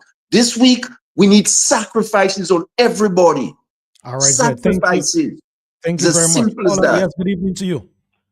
Good evening, gentlemen. Good evening. Caller, are you there? When we have splinter groups, as I say every day. Why hasn't the UWP reached out to Joshua? Why haven't they reconciled the differences? Why are they allowing a splinter party again? That is just weakening the opposition and strengthening Labour's hold on power. And unless I see you people consolidate, I think we're wrong. UWP is one, Freedom Party is one. Okay, they have ideologies. Joshua doesn't have a different ideology. He's saying UWP. Why can't the UWP and Joshua reconcile the differences? Thank you. All right, thank you very much. I think Joshua is here, Dr. Fontaine is here. They will answer that question tonight, indeed. So, point taken in terms of your question here. We will be taking some comments from the live feed as well. The live feed is bubbling. So, yes, in just a bit, we'll be having some comments or questions coming from there as well. But Josh, you have the what I call the holy grail of Dominica in your hand. You know, first of all, let me say that in Dominica, the supreme law of the land is the Constitution of Dominica. Yes. And the Constitution of Dominica can be found in a soft copy online. If you go to Google and you Google Dominica laws and you go into the search bar, you put Constitution, you'll get a copy of the Constitution of the Commonwealth of Dominica. And should you do that, you then turn to chapter 1, section 3. All right, chapter 1. Well, let's start with section 1, which speaks to the fundamental rights and freedoms. And the reason why we are reading that section is to remind Dominicans that the Constitution is the supreme law and the Constitution provides for certain actions and inactions, including what we are planning to do on the 19th of March, 2025. So let's read section 1, chapter 1, protection of fundamental rights and freedom. And you hear the title, protection of fundamental rights and freedoms. Remember earlier when I said we have a fundamental right to assemble. So let's hear what the Constitution of Dominica says. It says, whereas every person in Dominica is entitled to fundamental rights and freedoms, that is to say, the right, whatever his race, place of origin, political opinions, color, creed, or sex, but subject to respect for the rights and freedoms of others and for the public interest, to each and all of the following, namely. Now, Lofty, it's important that we take note of what it says, other than for the public interest. And that's where the balance comes in. Because as I said earlier on, all fundamental rights have limitations. In other words, we are not at liberty to simply go out there to do things in our self-interest at the disbenefit or expense of the public. There has to be a balance. But yeah, it says we have fundamental rights to freedom of conscience, of expression, and of assembly and association. That is section 1B. So that is what we're talking about here. You have a freedom of conscience, freedom of expression, and of assembly and association. Now, you had a caller who called in earlier to talk about the Public Order Act. Our Public Order Act is very limited. Again, if I pull it up online, for those who are following, you can simply go on Google, look for Dominica laws, and then you will come up with, you put in public, and you come up with the Public Order Act, chapter 1501. Now, these are the titles, all right? You have short title, interpretation, processions prohibited without permits. Now, what we are planning to do on the 19th of March is not a procession, Lofty. Application for permits is not a procession, therefore you don't have to apply for a permit. Exactly. And it tells you what is a permit, it tells you what to be an offense should you fail to apply for a permit. But we are not going to have a procession. And therefore, the Public Order Act is really not applicable to what is being planned for the 19th of March 2025. Now, in respect to public order, there are other quasi offenses which may come with public disorder. So, for example, if people assemble in a certain area and they vandalize public buildings, they do unlawful things to others, then clearly the police has to get involved. So, for example, inhibiting traffic flow, that may be covered under the purview of traffic laws. But what we are planning is not to touch and concern any of these possibilities. It's simply a movement of the people, a convergence of the people to express their dissatisfaction with the government in respect to the absence of campaign finance reform and deficiencies in the bills which are being placed or brought forward for the second and third reading. Yeah, and I think as Bosu and you guys rightly said, that has happened before, And Josh. that's the thing. And so that is nothing new. There's no rewriting of the wheel, as it were. The people have stood in Dominic already and demanded their rights and justice, and they got it. So what is the big thing in we standing again? But I'm telling you, I was in sixth form college in 1993. I was in my final year in sixth form college when I was part of the protestation. I walked with Grand Bay people from the Lubia Junction to government headquarters. Along the way, some people lit fires and tires were being burnt, things were being thrown on the road, rocks, and I cannot recall. I have no recollection of a police stopping us and threatening us or arresting us. I witnessed persons send stones after cricketers. There was a cricket game taking place at the national stadium at the time, the Windsor Park. Yeah, stones were thrown over the wall and disrupted a regional cricket game. And to date, I have not seen anybody arrested, nobody taken before the court. Certainly, nobody had to be on the political guillotine for 8 years. Yeah. Bosu. Oh, of course. Doc, you can chime in anytime. Yes. Zed, yeah. Josh is right, because people came out and they showed their disgust and they got resolved. The important thing is they got resolved because what they stood against was withdrawn. And that's what we are saying. The bill is going before Parliament. We're saying, let us ensure that we have re-registration of voters. Can you imagine you have a voters list with more people than your population? You know what I mean? Right. That's a crazy thing. And you want to confirm that. And you confirm that by legalizing that.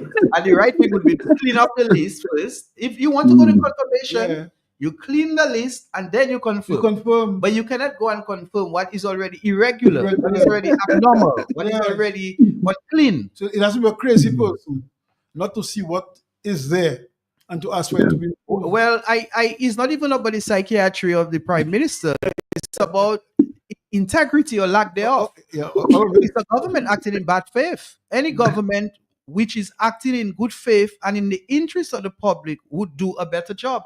There will be no need for a protestation. There will be no need. All we'll be having now are just academic and intellectual discussions about what the government will bring forward. But we're looking at a government that has been dishonest, acting in bad faith, acting in its own self-interest and its friends' interest before the public's interest. But just quickly, just see what happened. We have been having this discussion for years. The business forum had a discussion at the PSU, and the government was invited to attend, and they have been before. But this one, they play all kind of Nazi CA, and then they came in. Immediately after that, the former committee of ministers headed by Vincent Desson, and they put the 6 members, I think there were about 18 or so on that committee, and 6 of the opposition members on that committee. And the dishonest about that is the fact that they made the speaker the clerk and the clerk of the house, part of the committee. And the speaker, so may have to come before you and you're in a committee. What you doing there? It tells you we're in a kind of lab kind of situation. Yeah, definitely. It's murky. It's Indeed, and then also, I think it also shows. Yes, sorry. Yes, thanks. I was also going to add quickly that it shows as well, that this government, they're not serious about this thing. And I think it was Blue who asked the question earlier. Why is it that we are different? Why is Dominica different to our neighbors in the Caribbean? Why is government so intent on ensuring that we do not get good legislation for electoral reform? I mean, that's the question Dominicans need to ask.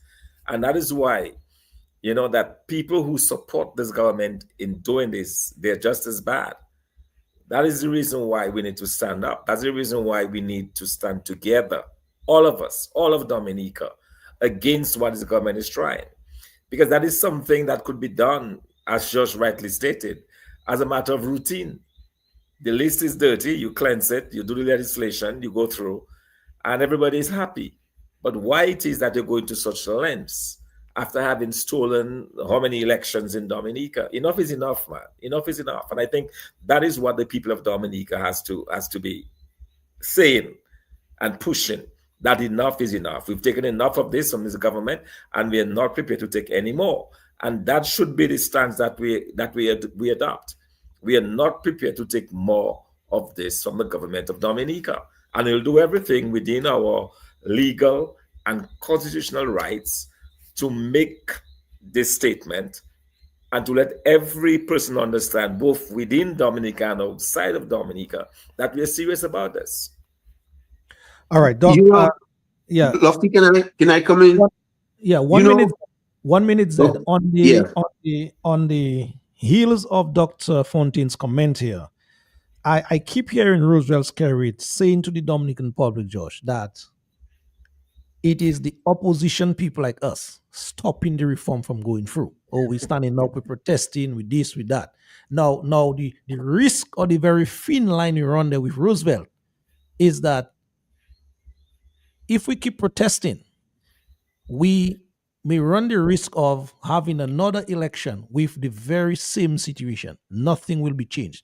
How do we now navigate those waters where Roosevelt is concerned? Can I? 1 second there. What they're proposing now is almost the same old thing, you know. It's like putting old wine in a new bottle. It's the same old thing, because we're saying in terms of the re-registration, so you get a list that reflects your population and a list that will participate in election to elect the government.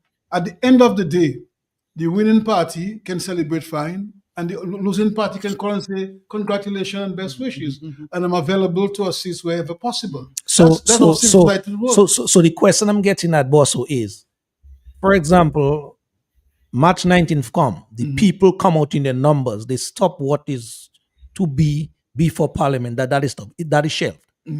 And it never comes before Parliament again, and Roosevelt calls another election with the same situation where we are at now. How do we navigate those waters? That's what I'm asking. Lofty. Yes. Lofty. Yes. We're not going on a picnic on the 19th, you know. Let's be clear on that. We're not going on a picnic on the 19th, Lofty. We are going for solution on the 19th. Solution. We're not begging Roosevelt Skerrit for nothing in Dominica anymore, Lofty. You see the court start choosing Roosevelt Skerrit wrong. You see what happened in the courts? We get our sign, you know, Lofty. We are not working on Roosevelt Skerrit's timeline in Dominica no more.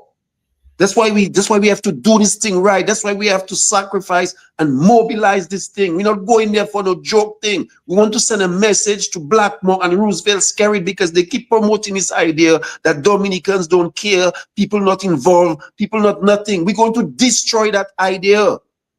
We're not going there for no coming back business, Lofty. We're not going there no picnic. We go in there to deal with Roosevelt Skerrit. But I'm not telling you as well the reality on the ground where these guys are concerned. It's that we're going to change the reality. Political football, as it were. We done with that, bro. We reject it, or we talk against it. We're going for solution. On a treadmill, going nowhere. We're going for a solution. All right.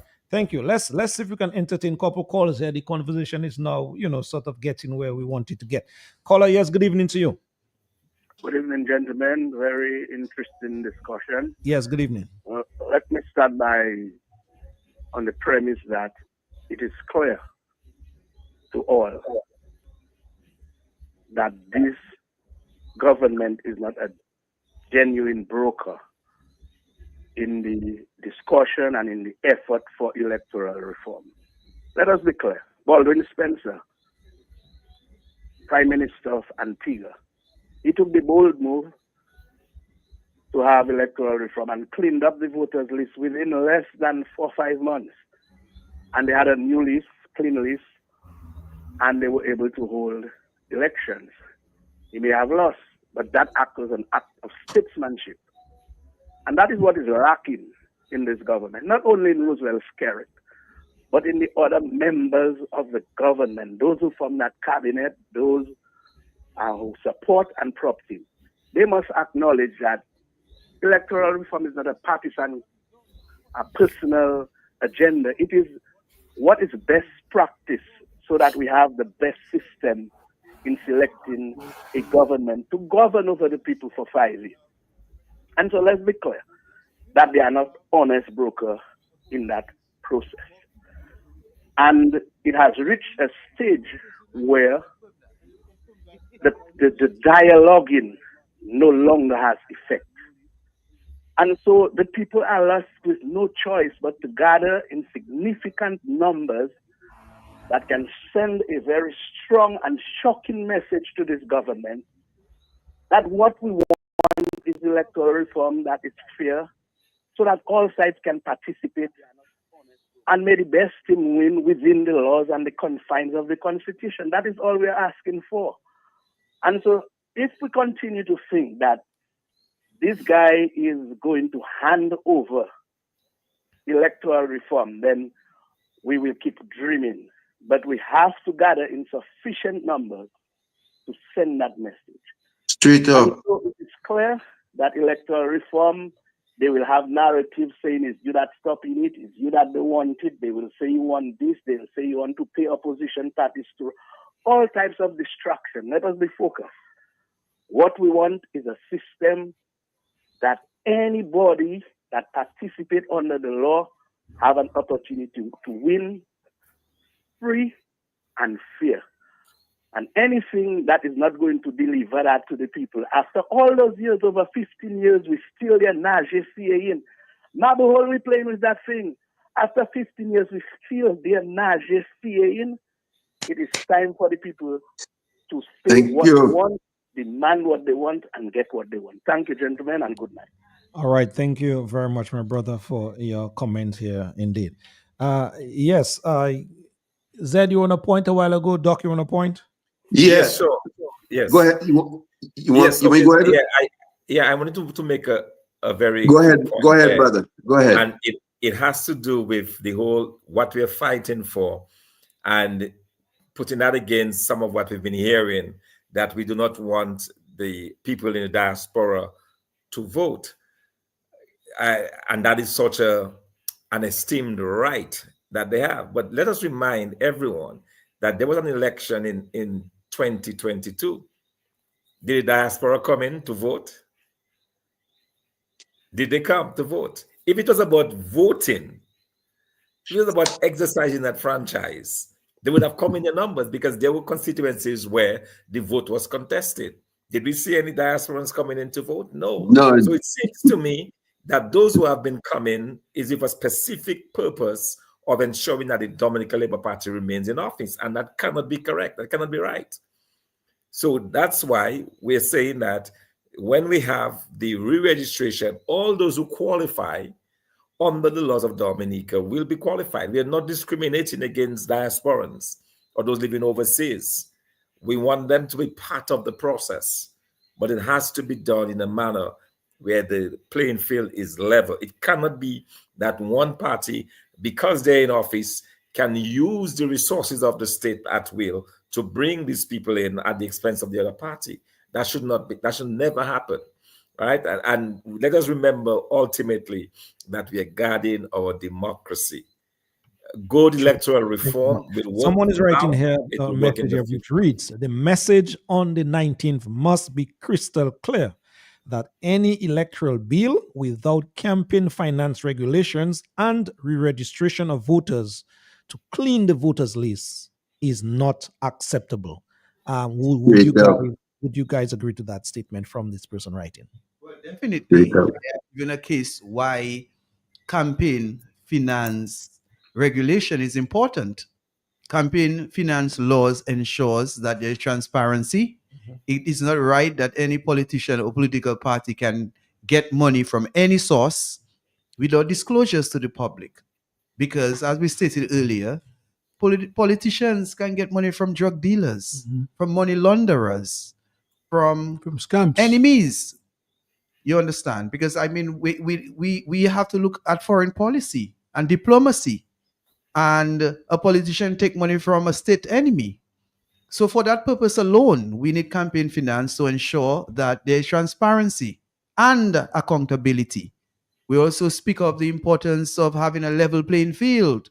So if Loftus is a politician running the Mao constituency, the largest constituency in Dominica by numbers, and then Bosso is in the Vickers constituency, and Bosso has $3 million for a period of 2 months, and Loftus has only $200,000. There is a great disparity, and that should not be allowed. There must be a system where we can configure the numbers to ensure there is equal opportunity, because big money brings what?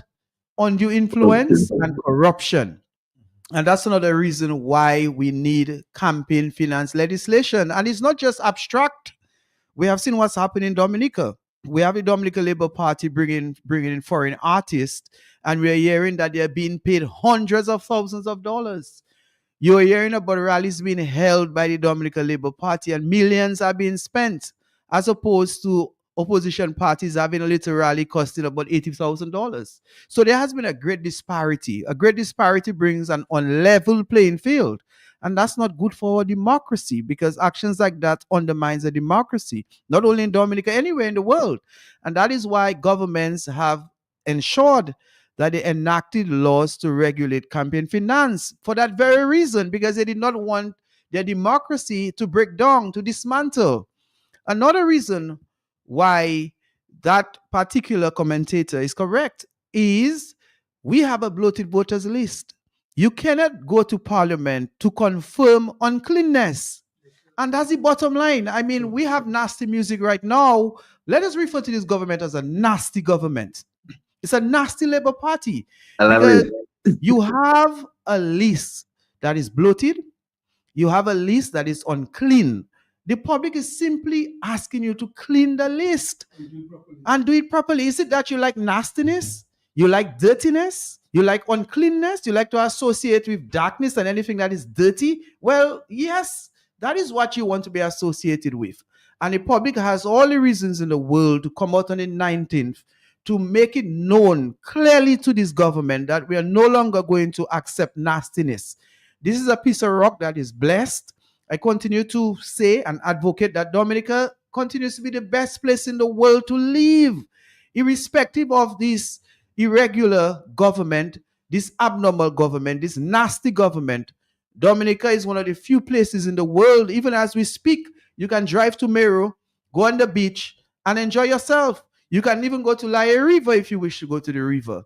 Some persons keep their windows open, their doors open all 12 o'clock. These are the benefits. These are the lifestyles that we are at risk of losing if we continue to ensure that this Dominica Labour Party government stays in Dominica. So what is at stake is our democracy. And we have to come out in large numbers on the 19th of March. It is a new day. It is a new hour. That new day. In Dominica. Caller, you have been waiting on the line for some time. Good evening to you. Caller, good evening. All right, I think that caller could not wait, but please try us back, caller, on the overseas line. Yes, Bosso. Lofty, the point that was raised there by Joshua is so important. I mean, not only bringing big stage and all of these things and all of these artists and so on, what they did in past elections, because they had the money power. You would contract a band to play, and then the band tell you $3,000. They offer $4,500. Yeah. So it go away from you. Then what they do is there's a competition of bosses. You have a boss and they're going to offer the boss money, boss leave you. Because they're not in this genuinely for country to grow, for people to improve, for them to get jobs, for the economy to grow. Election have consequences. And as you said, if you have a nasty government and their attitude and their behavior, I was shocked when I heard at the forum of the business forum at the PSU when Vince Henderson, who's supposed to be a mature person, is saying to the Prime Minister, I want to congratulate you for removing the 5-year period that one has if they're abroad that they can't vote. And then he mentioned about Austria and these other countries who did it. He's not even saying there, we in cabinet, you know. Like as far as he's concerned, he's a yard boy there. Maybe that's what he is. He's not saying we in cabinet. You, Prime Minister, we congratulate you. On the other hand, in those islands, those countries, is a token, less than a percentage of their voters outside that's sending absentee ballots.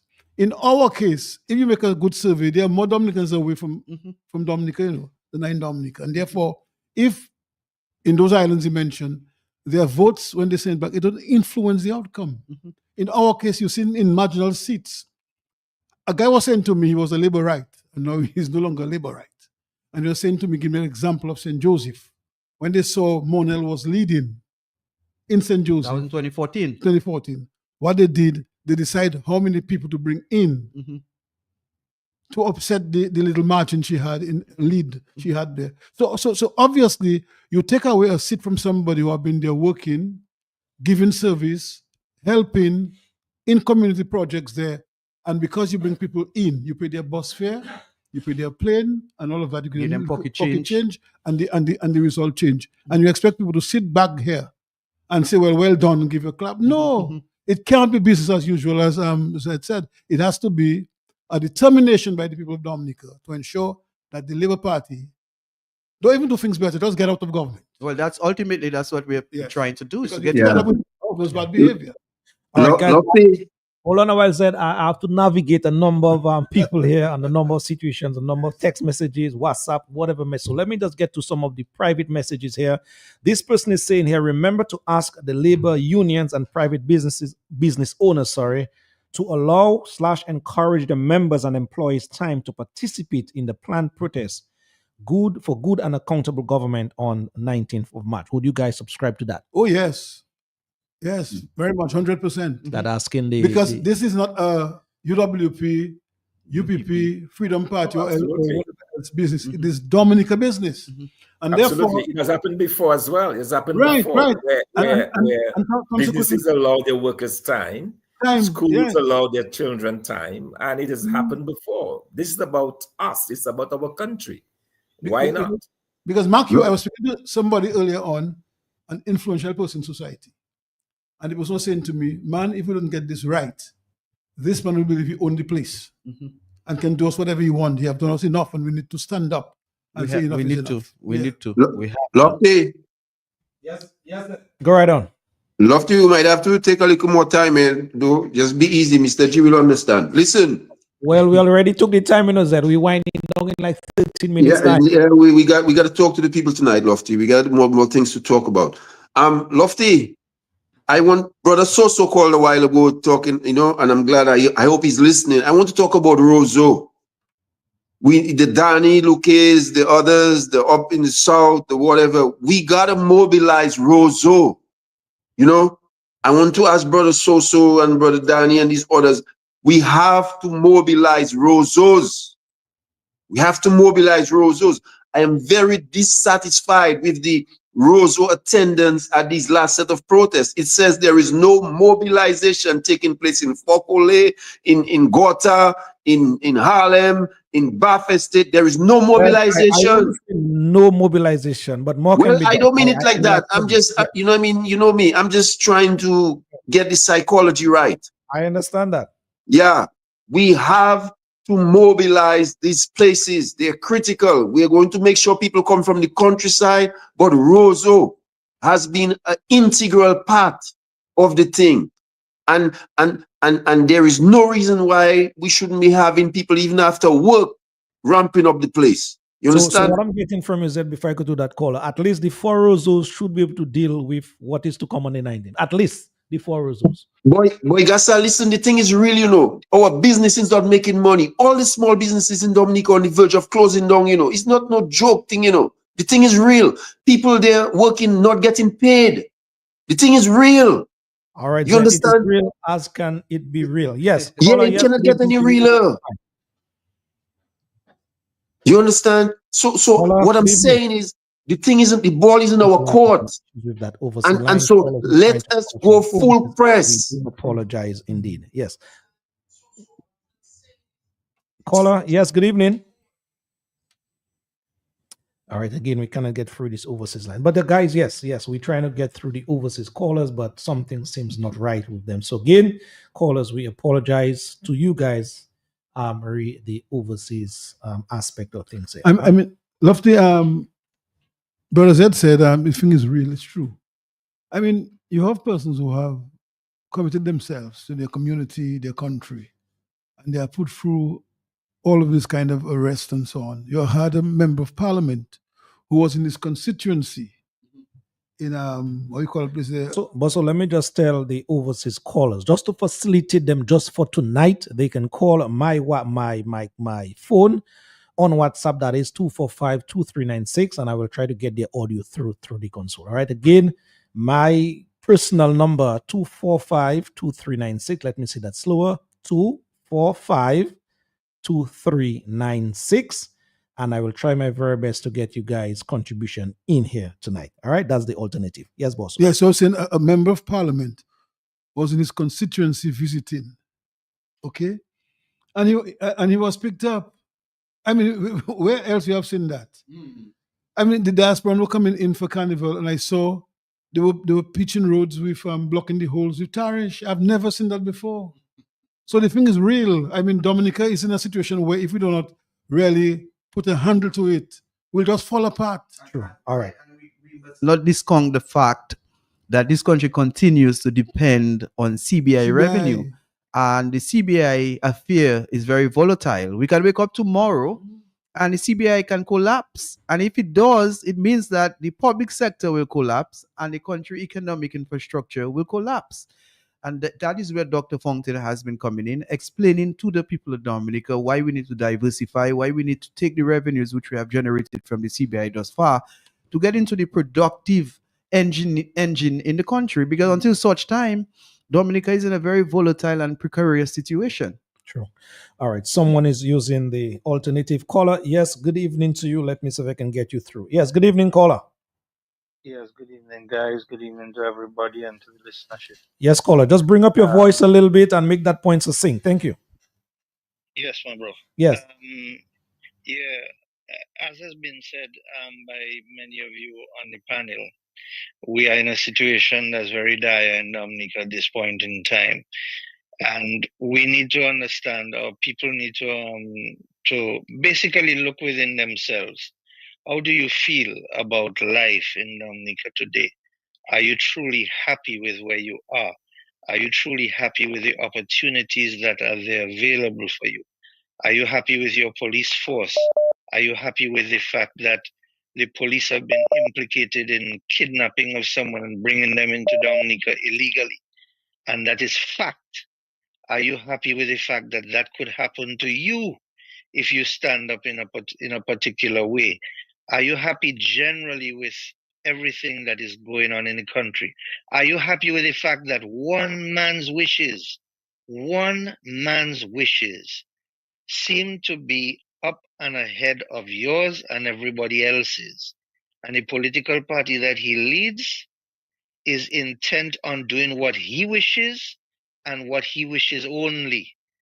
And if you're not happy with those things, you need to understand that as time goes on, it is not going to get any better. It is going to get worse. And we need to recognize that what is happening with this particular proposed legislation is that it will solidify their ability to ensure that they remain in power and no one else can replace them.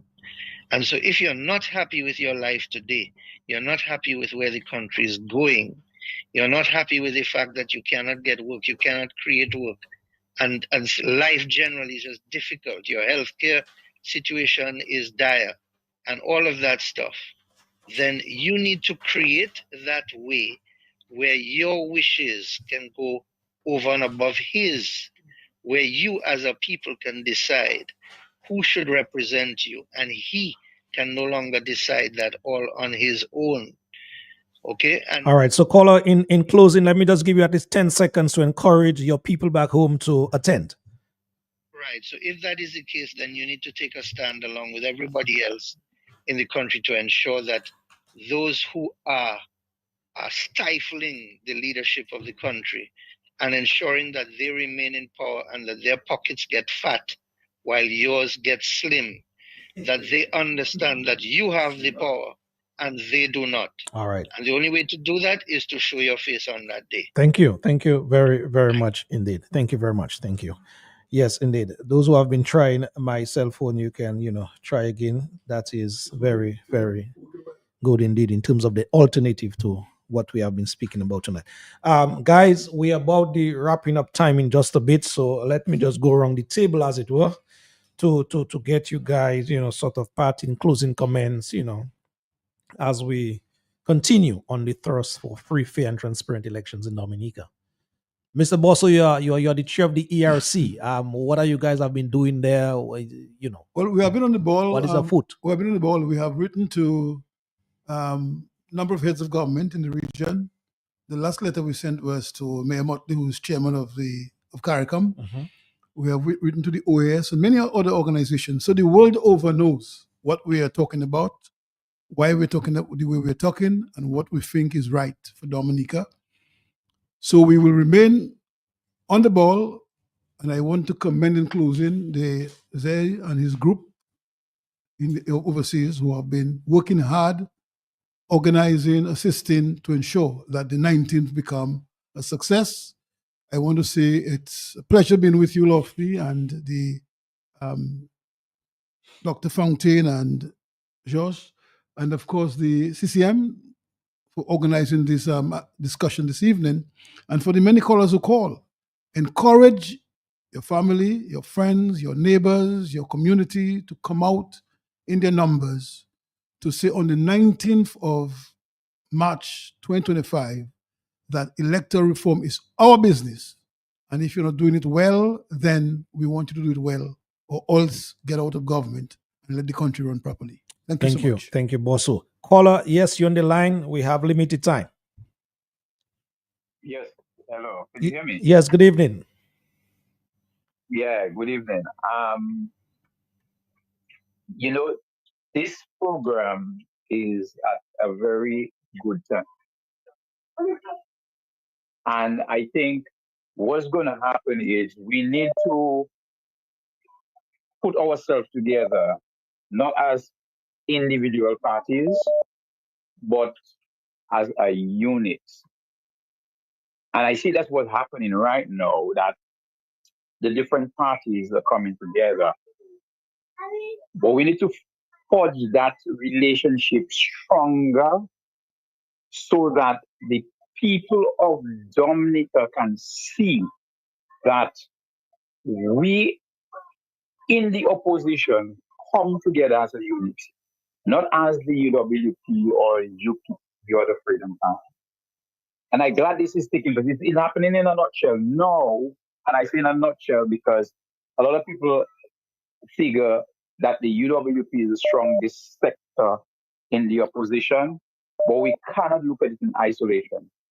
Because when we look at it in isolation, it creates a problem for every person. And I want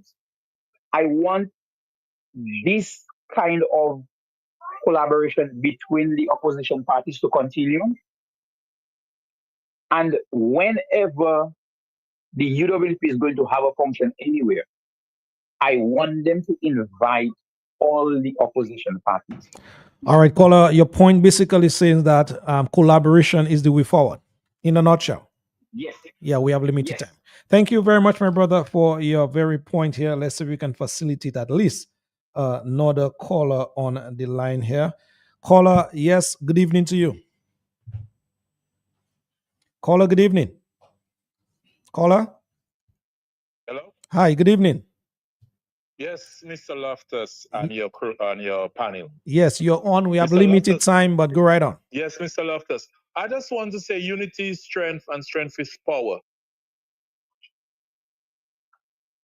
I just want to say unity is strength and strength is power. Are you hearing me well, sir? I'm hearing you very well. Unity, Yes, strength, and sir. strength is I power. just Yes. want to say something while listening to your program. I just want the police officers that are playing protecting one man and a friend, or one man and two friends, to know that their responsibility, there's a population they need to protect.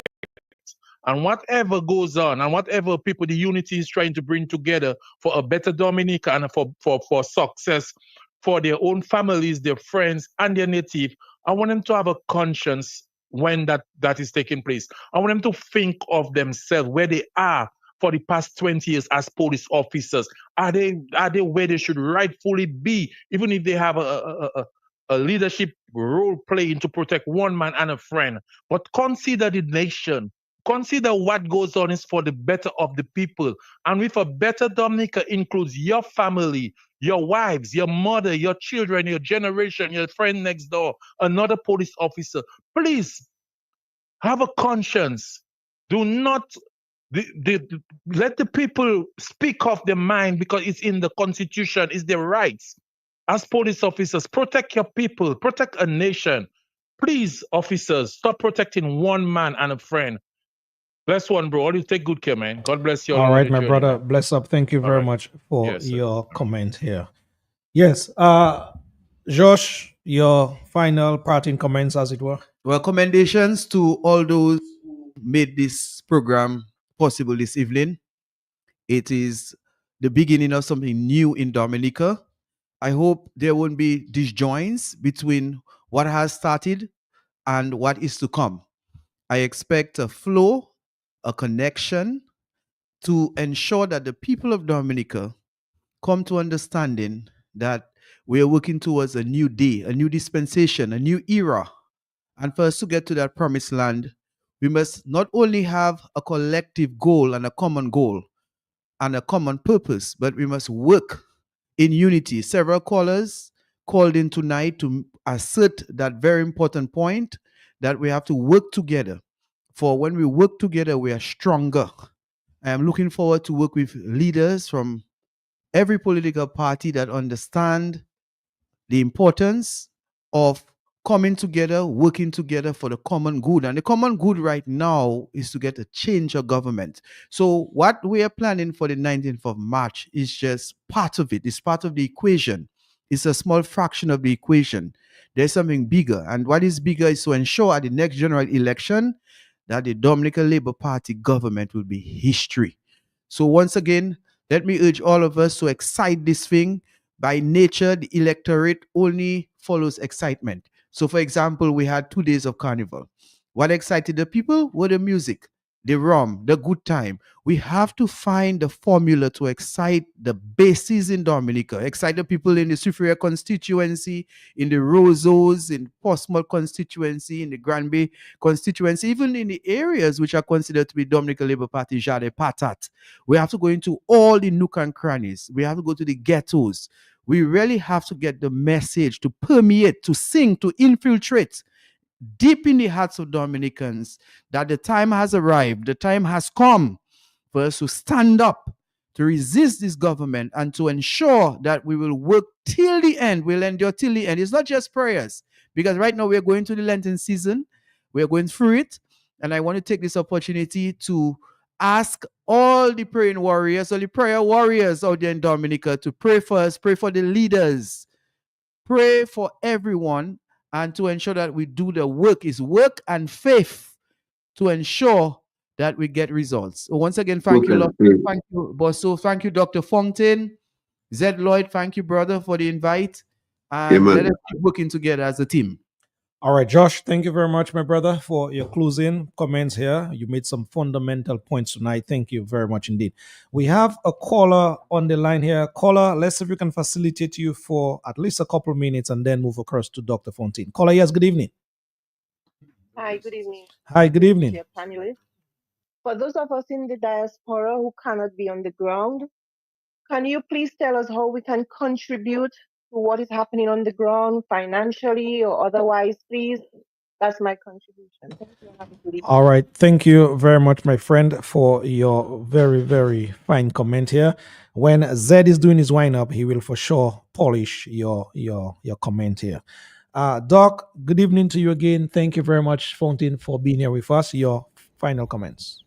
Thank you, Lofty. Thank you, Zed, and thanks for the and the platform from CCM donating, if you like, or contributing to tonight's program to this very important discussion of action. I believe that the time for action is now. We've spoken a lot, we've said a lot of things, but the time for action is now.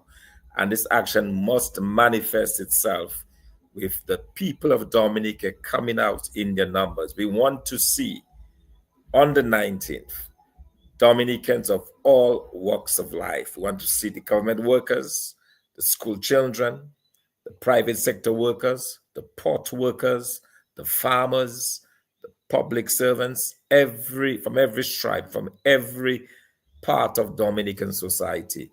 This is truly about our future.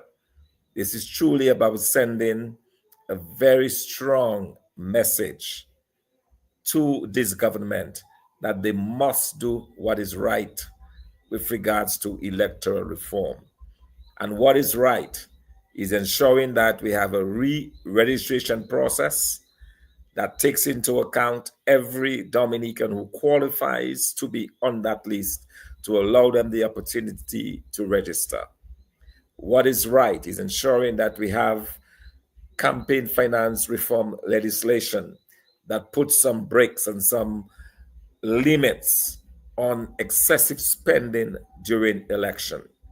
What is right is that we reintroduce into the legislation penalties for bribery and treating, two fundamental aspects of our election laws that have been in place for many, many, many years.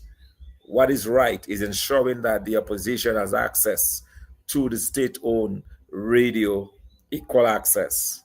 And what is right is ensuring that we have a voter's ID card that cannot be contaminated, but it can be used to strengthen our electoral system. This is a once-in-a-lifetime opportunity for this government to do the right thing, to construct the right legislation.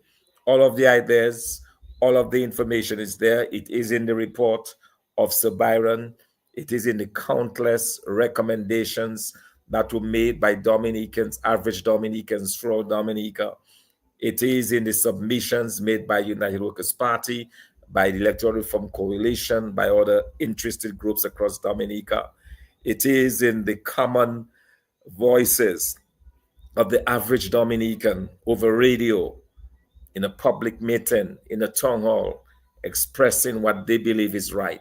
So the government has the information. All they need to do is to do what is right by the people of Dominica. I cannot emphasize it enough how critical it is to do the right thing where electoral reform is concerned. So our eyes are on you. We'll be looking toward for that legislation, but more importantly, we are looking forward to the awakening of the Dominican conscience. We are looking forward to the awakening of the Dominican spirit, that spirit that says we can do it together. And so as we march, let us march confidently. Let us stand together. Let us stand not as various groups, but as one united Dominica that is prepared to do well, that is prepared to move this country forward. So thank you, and I look forward to seeing all of you on the 19th outside of the Parliament building in Roseau, Dominica. And you'll be hearing more from us in the days ahead. Again, thanks, Josh, and thanks, Bosso, and to all of you who spent part of your Friday night with us. A big thank you to all of you. May God continue to bless you all. All right, Dr. Thompson Fontaine, thank you very much indeed for your points, your punch at us here tonight, and indeed your closing comment indeed. Thank you very much, Doc, indeed. All right, folks, we cannot take any more calls at this time. Now we're going to move to Brother Zed Lloyd to basically bring the curtains down on things here. Zed. Boy, well, we had some technical difficulties at start, but the Spirit of God kept us going, and we delivered. I am happy we were able to give a program tonight. I want to tell for the future, we're going to focus on the youth next week. We're going to have the deputy leader, Brother Paris. We're gonna have the Dice. We're gonna have Sister Rosie, and we have a musician that we can't say yet, but we wanna focus on the youth. Everybody keeps talking about the young people and they're not involved. Well, from our research, the young people are more in tune. They're in tune. They're just tired of the talk. They're ready to act. They're ready to act. So we're going to shift the focus next week to talk to the young people and mobilize them, because we're going to do this thing right. To the folks who called in about supporting, I want to leave you 2 numbers tonight. Here's what we've been doing over the last few days. When we got wind of this thing, that this thing was going to be passed after Carnival, and we realized, boy, Dominica would be caught off guard and we couldn't do this thing. A couple of us in the forum, we decided to take things into our own hands. Sister Adelaide, Sister Marceline, who's suffering from her dad's death, and she has been quiet, but still a lioness, and myself and a few others. We decided we had to do something. And what we launched was this idea called Sponsor a Bus. And when we saw, because we realized the transportation is critical, funds are low, people are not getting paid, everything tight. So if you expect people to travel, the best way is to provide for them, provide water, provide the resources, get sound systems. It's going to cost. And Dominica right now, not even the small businesses can help you. So it's tight on country. So we put this idea together. And so basically what we wanted to do was we working on getting 100 buses together, which means we wanted 100 people to sponsor $100. If you're in England, you can sponsor Pong, that's all right. That covers a bus and it covers extras. So what we had so far is we have 50 people committed so far. We have 50 buses and water from those 50 people. We need 50 more people to commit to us and can get, I'll leave you the numbers, get rid of whatever. We don't need the money tonight. We don't need the money tomorrow. The money will happen next week. We want the commitment, and we know we can say we have that. And then we need some extras. So what I'm going to leave you tonight is 2 numbers. We want to be able to help this thing happen properly. We don't want to have UWP stress. We don't want to have ERC stress. We don't want to have the other party, Boston and them stress. We don't want to stress nobody. We want to make this effort behind them, and then they can deliver. So I'm going to leave you 2 numbers. One of the numbers is for Adelaide Paul. We don't want you to call. We are all of us on WhatsApp. You can just link in the number, send a message, or you can check us out on WhatsApp, send a message and just let us know you're willing to sponsor a bus, or if it's less than that, you can contribute. Tell us what you want to, and then we'll have your information, and then we can get back to you at the appropriate time when you organize. Part of the problem in Dominica, ERC has been trying to get an account. Dominica is so problematic. You have to make an appointment to get to the National Bank to be able to open an account. These guys have been waiting a whole month to get an appointment. That is how critical Dominica is. You want a reason to come out on the 19th? Here is a reason.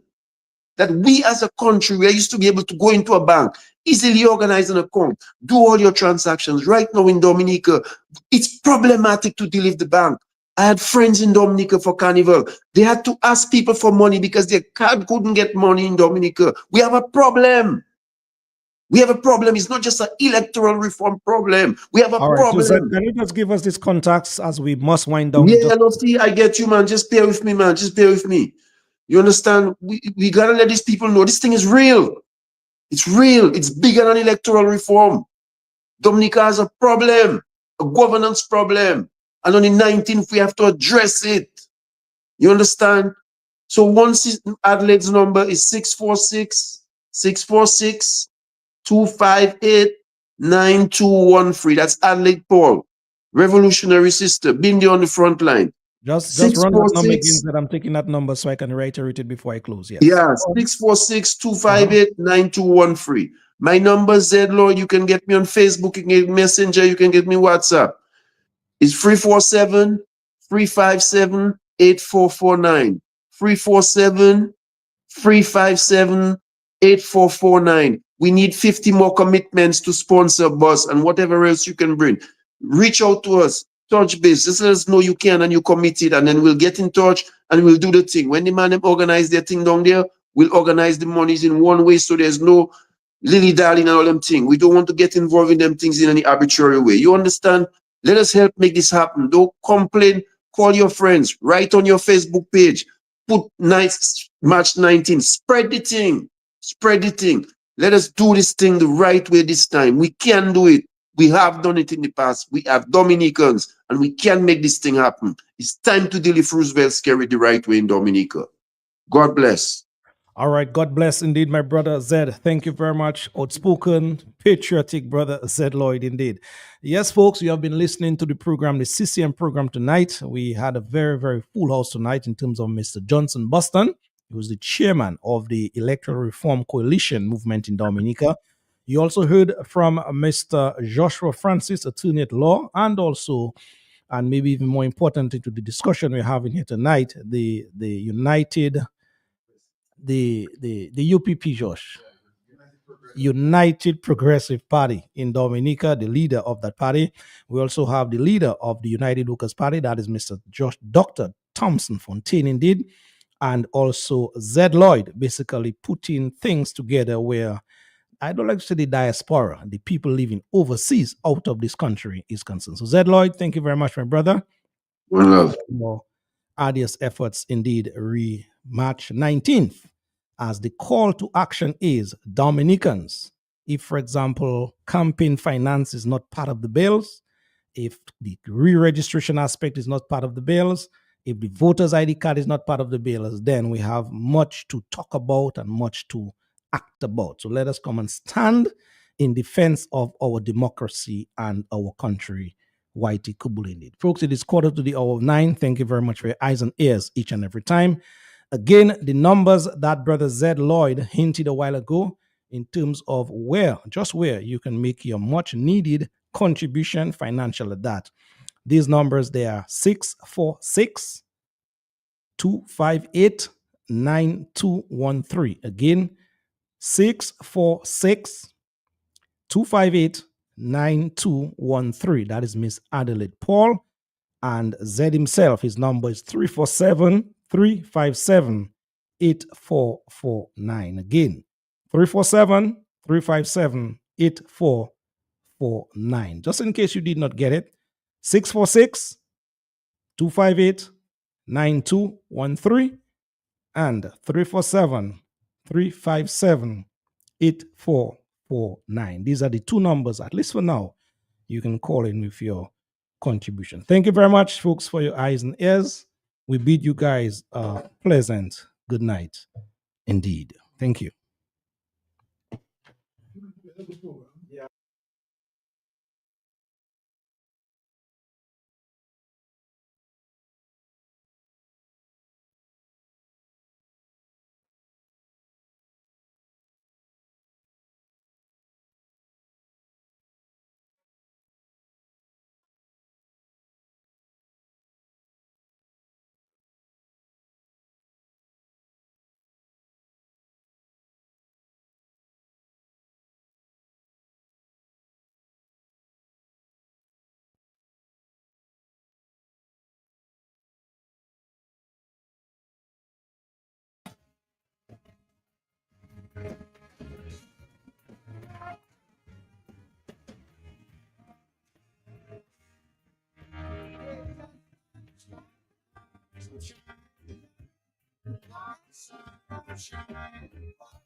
My world's over